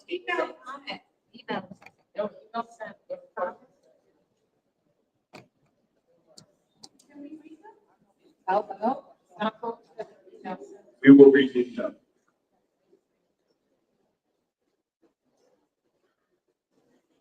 Dear members of the Board of Education, I hope this message finds you well. My name is Adonia Snyder, and I've had the privilege of serving as a special education teacher for the Emotional Regulation Impairment Program at the Dr. Martin Luther King Junior Middle School. As we conclude our first school year, I want to take a moment to reflect on the success of this program and express the deep importance of its continuation. What began with just one student has grown into a supportive and transformative learning environment that served 7 students, 2 of whom were tuition students from outside the district. This growth is a clear indication of the increasing need for a program like ERI and the impact it can have on some of our most emotionally and behaviorally challenged students. The ERI program was created to serve students who often struggle to find a place within a traditional academic setting. These are students who need more than just academic instruction. They need a safe, structured space where they feel accepted, valued, and understood. In ERI, students are given that space. They are not judged by their past behaviors, but rather supported in working through their challenges, learning strategies for emotional regulation, and gaining the tools they need to succeed in both school and life. This program provides so much more than academics. It gives students the opportunity to reflect, grow, and see themselves in a different light. At ERI, we celebrate progress, no matter how small. We work with each student to uncover their strengths and talents, many of which have been overshadowed by behavioral difficulties in the past. The program fosters a strong sense of belonging and self-worth, which in turn translates into improved behavior, increased academic engagement, and greater confidence. It is no exaggeration to say that the ERI program changes lives. It lifts a critical gap for students who might otherwise fall through the cracks, and it gives them a path forward. As we look toward the future, I respectfully urge you to continue supporting this vital program. Its success this year has been undeniable, and its potential to reach even more students in need is vast. Thank you for your time, your consideration, and for your continued commitment to meeting the diverse needs of all leaders in our district. Warm regards, Adonia Snyder. Dear members of the Board of Education, I am writing to express my strong endorsement of the ERI program. As a parent of a student currently enrolled in the program, I have witnessed its profoundly positive impact on my child, both academically and emotionally. The ERI program has provided the necessary structure, support, and individualized attention my child requires for himself.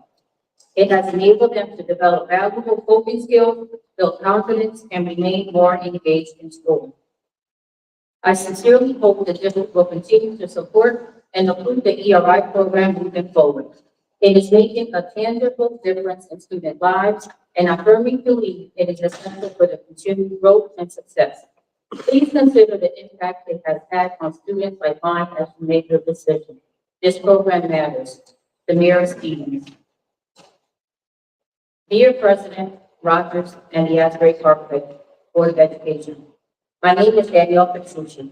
I am a resident of Middletown, Jersey, and I am an LGTC on the Child Study team. I am writing to you this evening to share with you what it is like to be a member of the Asbury Park School Child Study team this past year. This year, I had the absolute honor of working with the staff, students, and parents of the newly implemented emotional regulation impairment program. Initially, I felt that hesitation and doubt from our students and their parents when faced with the discussion of this program. I also then quickly witnessed each of our children who entered this program absolutely thrive.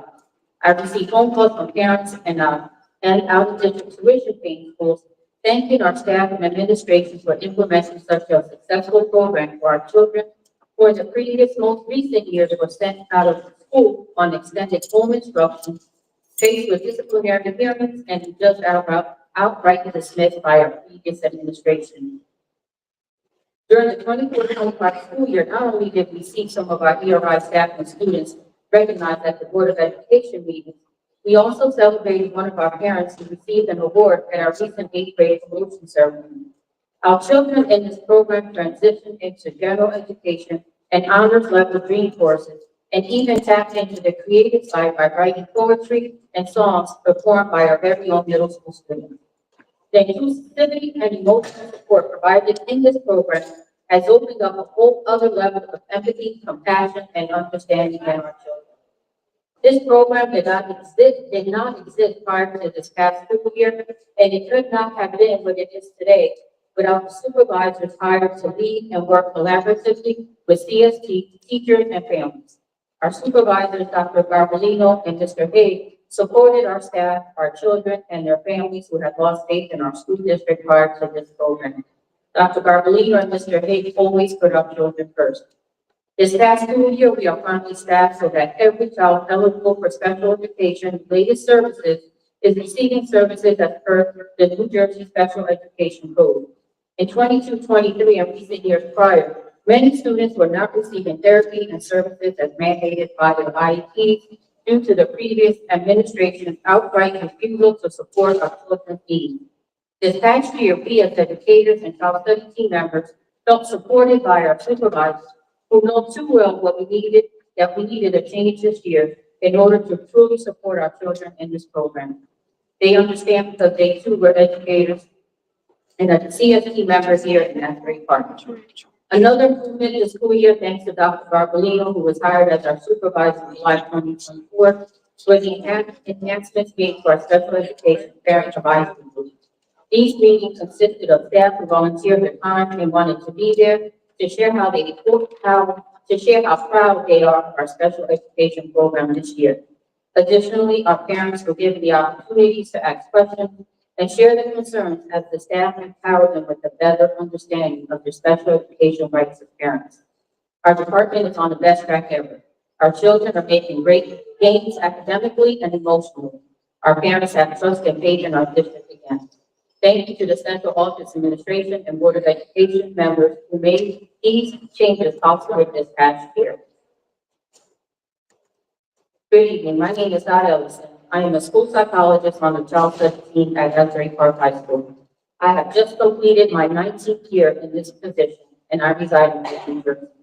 I am writing in support of Mr. Gerbino's reappointment as acting superintendent, or better yet, as his appointment to the position of superintendent of the Asbury Park School District. During my tenure at Asbury Park High School, I have worked under Mr. Gerbino when he held the positions of vice principal, and acting superintendent. Mr. Gerbino has always been a consummate professional while also being extremely approachable. In each position, I have personally witnessed him making hard decisions to put the needs of the district and our students first. He has always been honest, forthright, and respectful to all parties involved. He is the tactful negotiator who holds the trust of students and their families, as well as faculties and staff. Even if one disagrees with a decision, Mr. Trevino has always treated each person fairly and impartially. You always know where you stand with him, and he has never harbored a grudge. Mr. Trevino assumed the role of acting superintendent when student performance and faculty morale was at all-time low. Anyone who could lead the district, whether staff or student, did their best to lead the district before Mr. Trevino was handed the reins. With honesty and integrity and always while raising the bar for all, Mr. Trevino has succeeded in raising test scores throughout our district and restoring a sense of hope, camaraderie, and community among staff and faculty. Staff and students want to be here to work and learn under the direction of Mark Trevino. Furthermore, having been principal from the elementary school level to the high school level, Mr. Trevino is entrusted by our families as he is known by all and has proven himself to be a strong advocate for the best education and well-being of our students. To lose Mr. Trevino from this position at this point would be a tremendous loss to the district. He knows our families, our communities, our staff, our struggles, and the pathway to success. He has changed the climate and culture of our district to one of positivity and growth. We need him to continue in this position for the benefit of our district and our upward climb. Please reinstate Mr. Trevino tonight.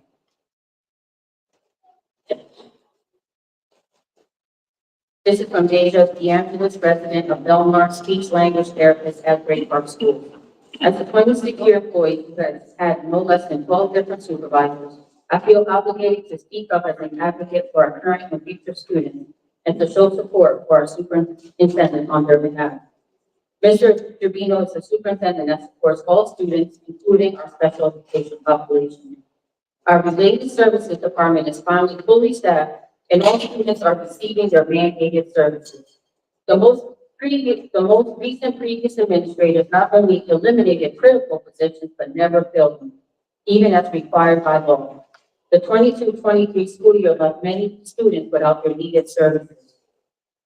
Mr. Trevino supports the programming necessary for the success of all students. This includes the creation of our successful ERI program, as well as bringing back the evidence-based Wilson reading program as noted in tonight's agenda. This highly effective program, rooted in the science of reading, was previously established and implemented in the Asbury Park School District until it wasn't. Thousands of dollars were spent on training teachers, many who became Wilson certified reading instructions. Thousands of dollars were spent on materials, then it was all gone. This multi-sensory, highly systematic reading program that reached all students was inexplicably replaced.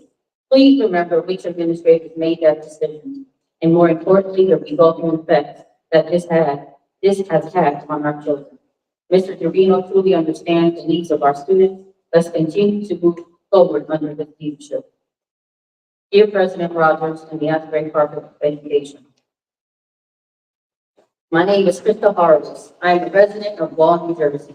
I am currently employed by the Asbury Park School District as a speech language specialist on the Child 17. Under the current leadership, the school climate has transformed significantly for the better. We moved away from a culture of negativity and blame to one that is student-focused, positive, and collaborative. Staff members were encouraged to embrace innovation and growth at all levels. We were inspired to raise expectations for our students and given the support and trust needed to make that happen. We were empowered to develop new programs, both big and small, and to reimagine what school could look like for our learners.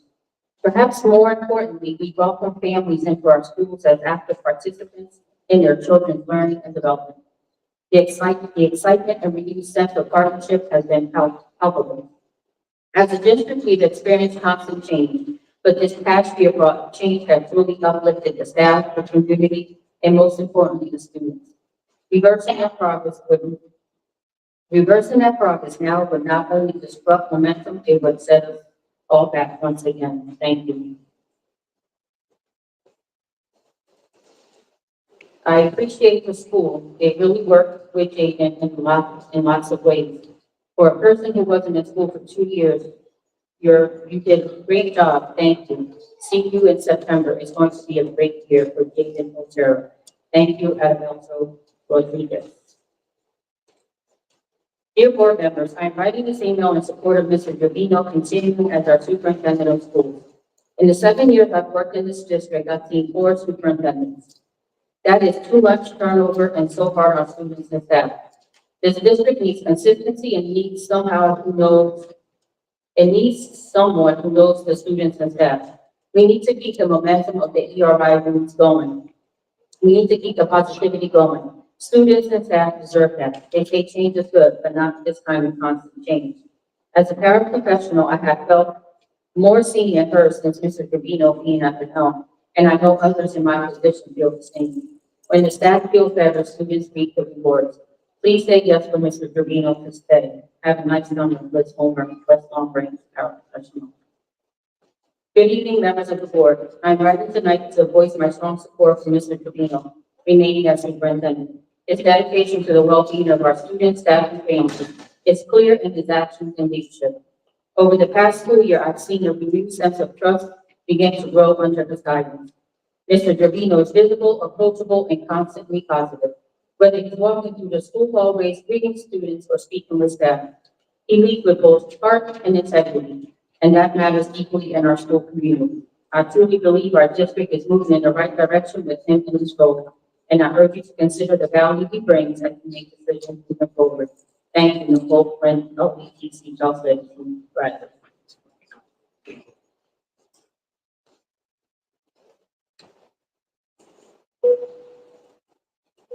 Vote. Is it too late for me to? No, it didn't close yet. It's not going, it's like.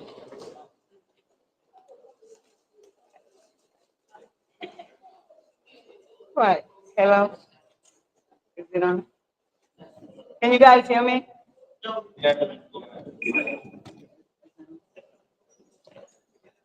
I didn't know, I wasn't going to, but, knowing me, I cannot just sit down and not say anything. The hypocrisy in this room is like it's killing me. Yes, the hypocrisy in the room is killing me. Because, everybody's saying like, Mr. Javino, it's all that, he did this, he did that. But I know I'm gonna get back to that. I know people coming after me, but I'm ready for that. 2 years ago, when Dr. Adam was here, like, all the staff stood there. Oh, we tap heavy, tap heavy, tap heavy. We still tap heavy. When Mr. Javino got hired, he hired all his people with a higher salary, but no one is saying anything. And we're talking about that ERI program. It's good. When it first started, it started with one supervisor, one teacher, and one student. One supervisor making over $131,000. I'm glad it's working, but nobody's talking about that. So now, everyone wants no accountability, no clipboard. I'm happy, yes. So we're all happy because no one is coming into the classroom on a daily basis and they check us out. It's good. I'm glad because I'm good. But we still have to talk about what's going on. And then they say Mr. Javino does not hold budgets. I've been in this district for 30 years. I can write a book. I can write a book. I know things. When I said I know things, I have receipts. So my thing is, instead of you guys fighting among yourself, open your eyes and see what's good for the children. Do your job for the children. And I know some of you are not looking at me, twisting your neck, and I could do that too, and I could name your name. I need your respect. Thank God I don't live in Asbury Park and I did not, vote for you. But do your job. And then before we just applaud Mr. Javino like it's like, God might, because he's not. And again, with me on record, do not come after me. Do not try to make this. And again, my name is Carmen Middle. I've been with this district for 30 years. I know things. Good night. Don't clap. I don't need any clap. I don't need you to. Wendy Rosenfeld, Asbury Park resident. At the beginning of the meeting, there was a lot of talk about transparency. I think that talk lasts about 10 minutes, 20 minutes. I've attended a handful of these meetings, and there's never any transparency. I came to the budget meeting, there were no details given. Following up on what this woman just said, I mean, and what others spoke about, I have nothing against the superintendent. I don't know if he's done a good job or a bad job. Because once again, there's no transparency about what his evaluation has been. Has there been an evaluation? And when we talk about results in regards to how the school system is doing it, which one would be his evaluation? I mean, we're still ranked last. So while our scores may have gone up slightly when you're starting at the lowest end, to raise up a few percentage points doesn't really seem like it's adequate.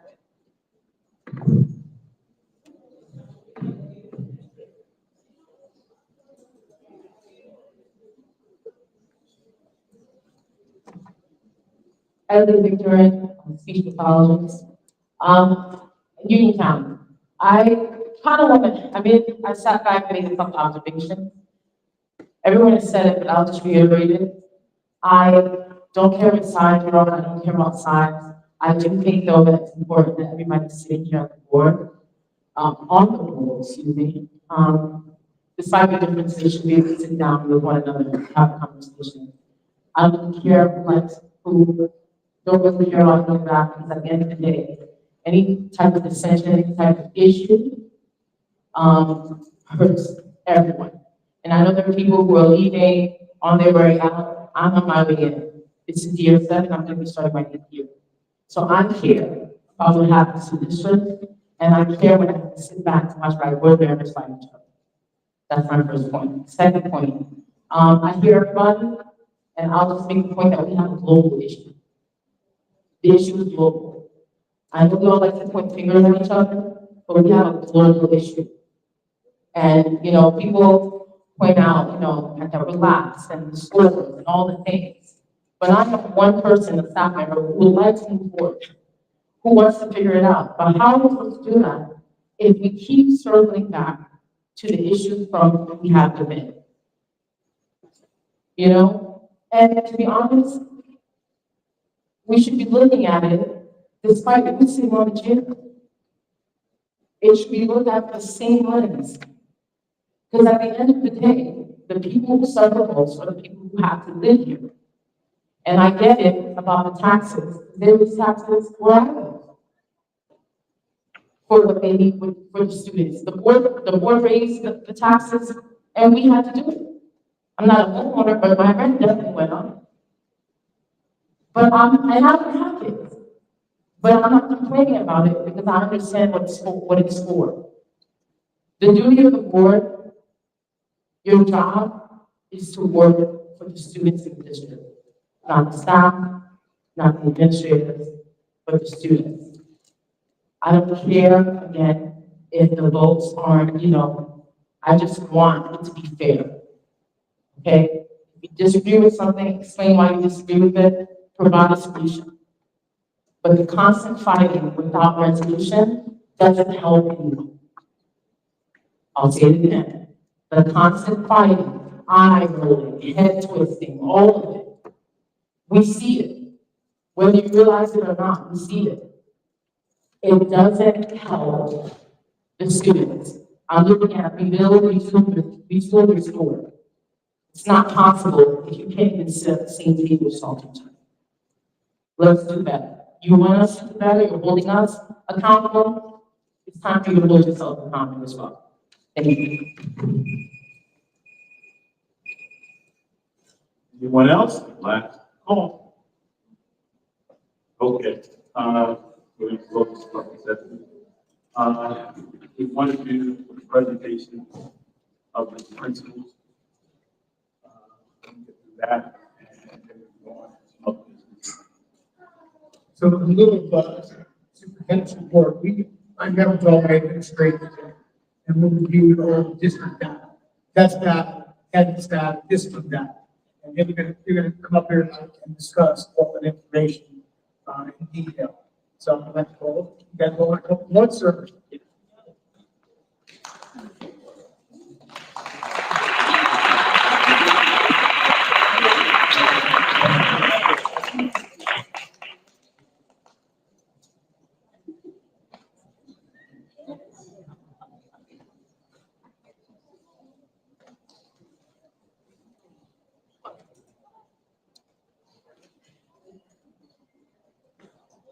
Good evening again. My name is Mrs. Bell Kirkney, and I'm the building principal at Third Marshall Elementary School. And before I begin, what I want to say is, out of the 25 years that I've been here at Asbury Park serving, this was probably one of the most rewarding and exhilarating school years that I've ever had. The numbers that I'm going to present to you tonight are just a snippet of some of the amazing things that are happening within the walls of Third Marshall Elementary School. I attribute that to being, not being micromanaged, allowed to use my expertise in leading staff and allowing them to use their data to drive instruction to serve the students and do what's best for them. So, student yearly attendance rate, 90%, staff yearly attendance rate, 94%. When it comes to the core screening, pre-K students are tested in 2 different cycles. It's basically one group of students in one cycle and then another group of students in another cycle. So the first cycle, 50% of pre-K students were reading above or at grade level. In cycle 2, 80% of the students were reading above grade level. Kindergarten students, 85% are at or above grade level. First grade students, 78 are at above grade level, at or above grade level. In 7th grade, 82% are at or above grade level. Just keep in mind that Thurgood Marshall is not a state testing school, but we are the foundation of what we are providing for to the other students. This is a very strong start. Let me overtake to the other schools. In math, 78% of our kindergartners are meeting or exceeding grade level expectations.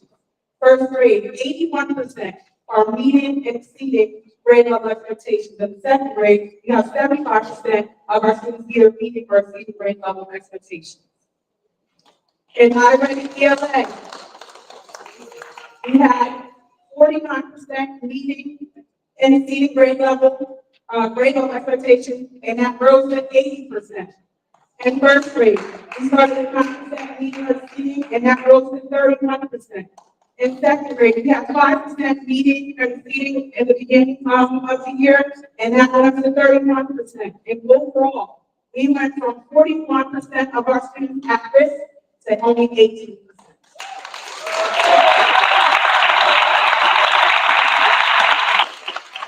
Good evening, everyone. Once again, I'm Dr. Schultz, proud principal of the Bradley Elementary, and this year Bradley went for the gold, and we sure did achieve it. Just like Mrs. Delberbe said, this school year was truly a memorable one. Anyone that works with me knows I was very hesitant to undertake 3rd through 6th grade for the first time as a school leader this time last year. But I can say from the bottom of my heart, it was the best year I've had as a school principal, not only working with such a wonderful team of students and staff, but also myself. I've learned a lot about my craft and also personally and how to work with leading a school building. So thank you to all of the Bradley staff that are in the room. Please stand up if you are here. It was a So with that, a snippet, a snapshot of all the great things that went on at BES this year. Our student yearly attendance rate was for 344 students was 92%. Yearly attendance rate for 65 staff was at 95.5% for the entire school year. Great job. Now looking at some data with Lincoln, which is one of our benchmark assessments. This is where we want to go from red to green, to put it in simple terms. Interesting highlight with this. For each school year, we have an annual school plan that the Department of Education gives us, and it gives us quarterly goals that principals have to monitor. We work with the Department of Education coach to develop these goals and go through cycles of approval at the DOE level to deem appropriate, and with that, school improvement funding is attached to help with these goals. The end of the year goal that I worked out with the Department of Education last year for ELA for this current school year was that by the end of the year, using the Lincoln benchmark, 70% of the entire school population would grow 10% from Form A to Form C. So a little over half the student population would have at least 10% growth from the beginning of the year to the end of the year. When I was breaking apart this data earlier this week to close out our second core review of the ASP, I was very proud to see that we exceeded this goal by the following numbers. Third grade for ELA, third grade, 58% of the entire grade level had over 10% growth throughout the school year. Fourth grade, 21%. Fifth grade, 35%, and sixth grade, 33%. Again, that is for ELA. Moving on to math. Third grade, 87% of all third grade students in the building achieved this goal. Fourth grade, 43%. Fifth grade, 68%, and sixth grade, 66%. So this is one of the few things, this is one of the few times, this is my fourth school year at the school, that I was able to check off exceeded for the goal. So very proud of that. Moving on to iReady, the percentage of students in reading that had improved placement, that the iReady system works in conjunction with typical growth projected for proficiency on NJSLA. The numbers are in. Third grade, 56%. Fourth grade, 49%. Fifth grade, 33%. And sixth grade, 48%. For math, third grade, 54%. Fourth grade, 48%. Fifth grade, 49%. And sixth grade, 60%. So that is also a large improvement from what I have seen previously as a principal.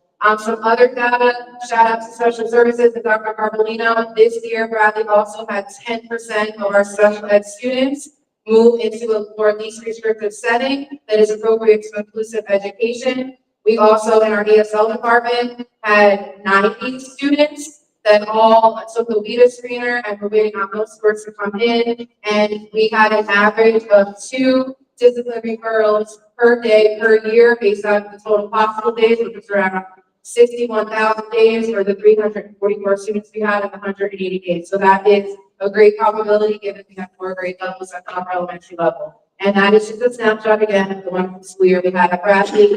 Thank you to everyone.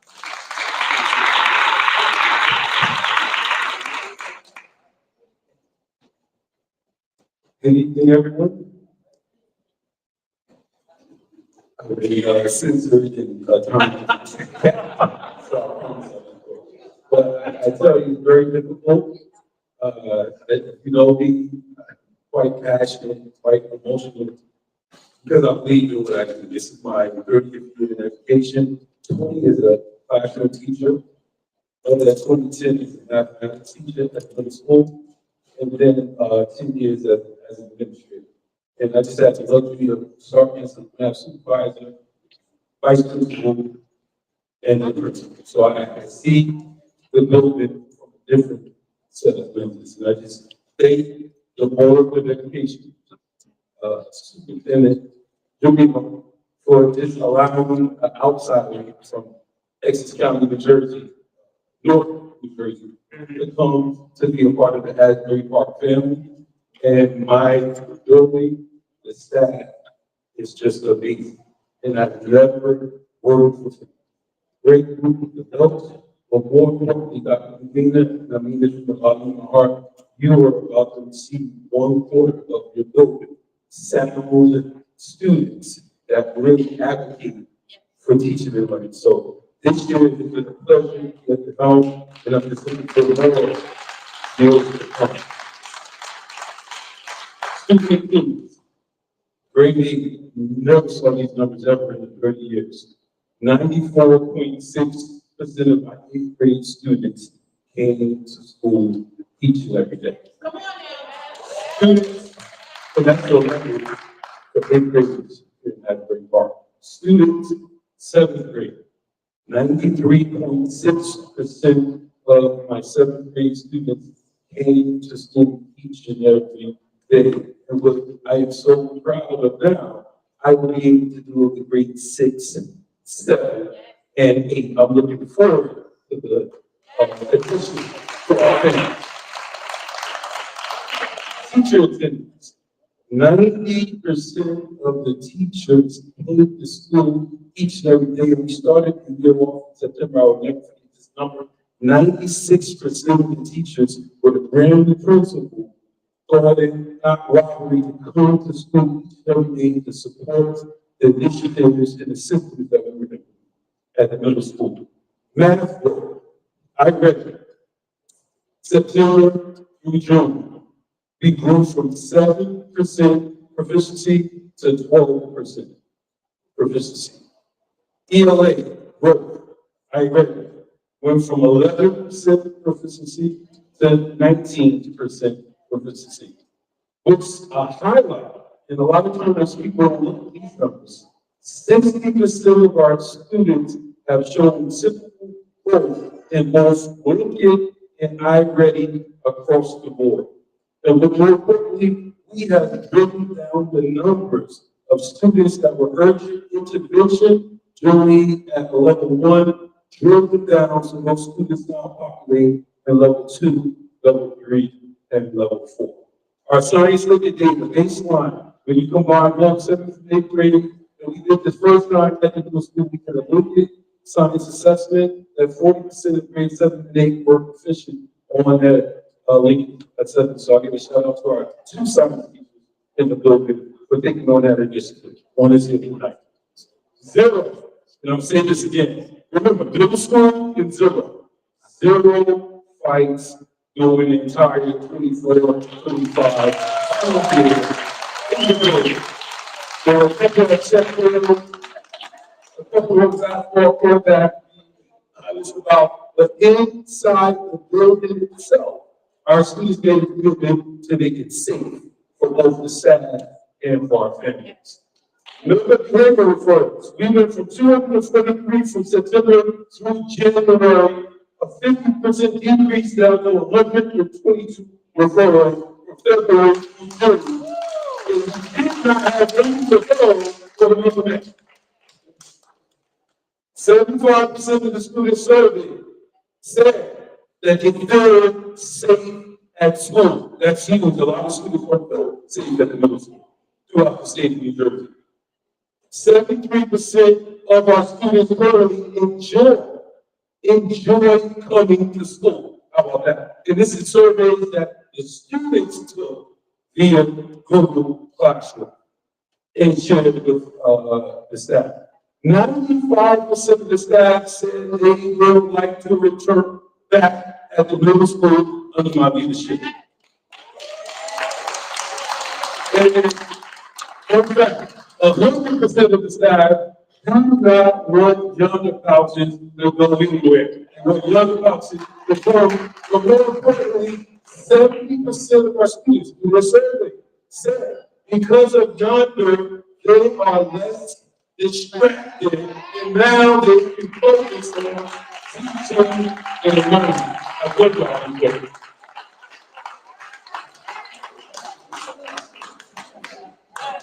Thank you, Marco. And, I do want to acknowledge my colleagues here. I think this school year we've really finished to build a true ecosystem from schools. All partners the entire year. And it really has been supporting school year. I do want to acknowledge Ms. Nancy Estrada, who's sitting back there as another partner in this, and especially when you start looking at some of the high school data. And I didn't include some data that I recited the last couple of board meetings back in over that. You're not going to see here some of our disciplinary data, but I do want to say that this school year, as compared to the school year before, we had 1,100, over 1,100 documented incidents of referrals. This school year, we have 250.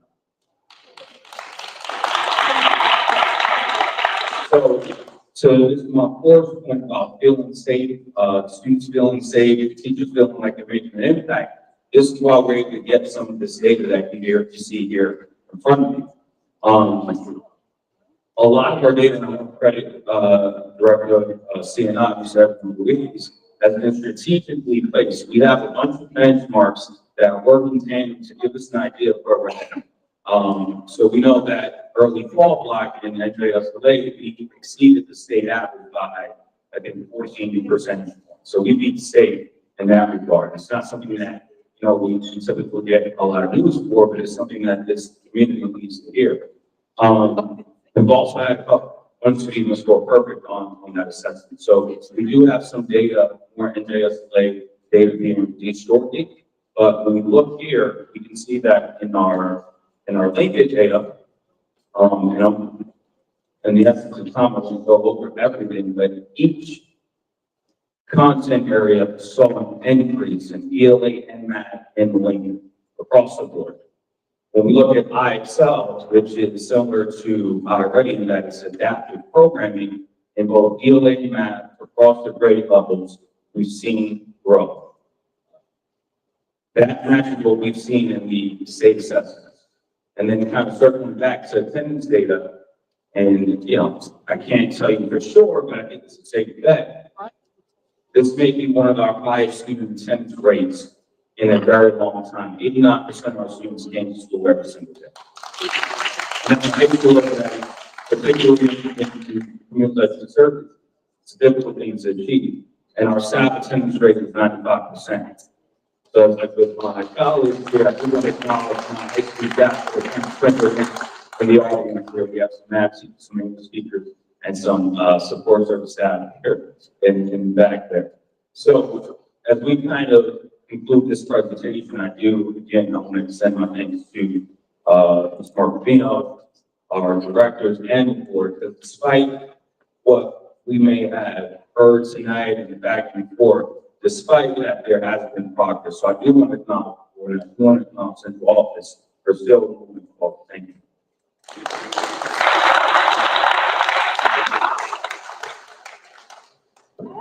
We want, everyone keeps saying we're not getting the number. These principals have been up here for the last 4 months presenting what's been going on in these schools, the activities, now the testing, and everything else. Give me a second.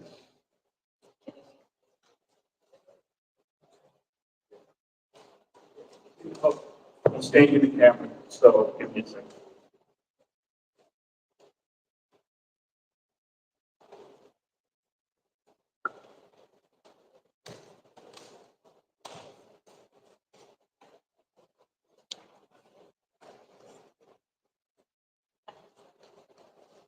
Okay.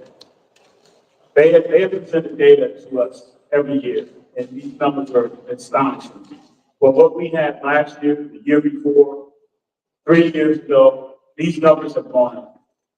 And I dare anyone in this audience to contest these things. And if they can bring them up, because I'm always willing to have this conversation. Please, our website is being redone, and we're also going to be adding this information on a regular basis to the website. It's being reworked. We want to make it more user-friendly. All this stuff is going on in this district. And like I said, if anybody, our board members, we don't get involved in the day-to-day activities, but if you come to us, if there's problems, I've got the calls in the morning about kids not getting their IEP service device. And came to find out there were a lot more than what I found out. A lot of things that were happening in this district were being reported. I got called in my home. So I take this very seriously. And I address everything that I find out. So if anyone is criticizing, please bring it to our head. And we will address it to the superintendent. And I hope results are going to happen because I expect every board member to expect some results or information to make sure we're correcting. But these are astonishing numbers.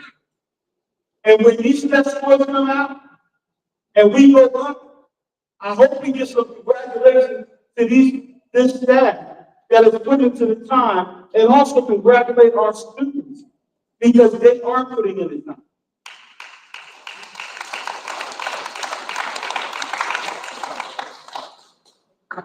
Okay, we have to go on, and we're going to do something unique, and people are going to hate me, but we're gonna actually have to let everyone out because we're gonna go into executive. We're gonna ask for a roll call for executive sessions.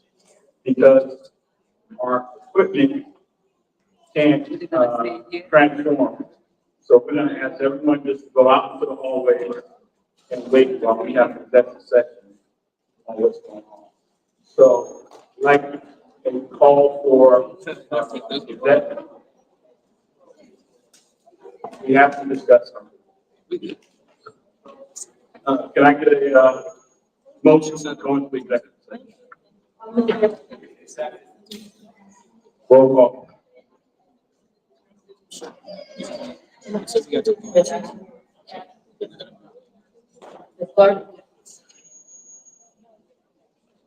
Yes. Yes.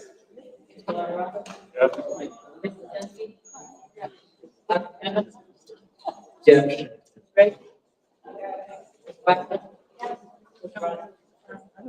Yes. Okay, ladies and gentlemen, I'm going to read the executive session resolution. Whereas the Open Meetings Act allows for the exclusion from discussion at the public portion of the meeting of certain matters as outlined above. Whereas the Asbury Board of Education wishes to discuss such matters being discussion public for the process. That therefore be resolved. The Asbury Board of Education will hold executive session. I have a little bit of my. It is written for future purposes.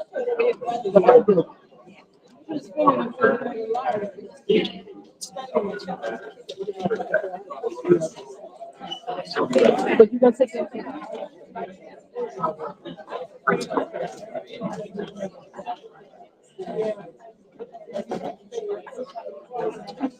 I'm just gonna end it.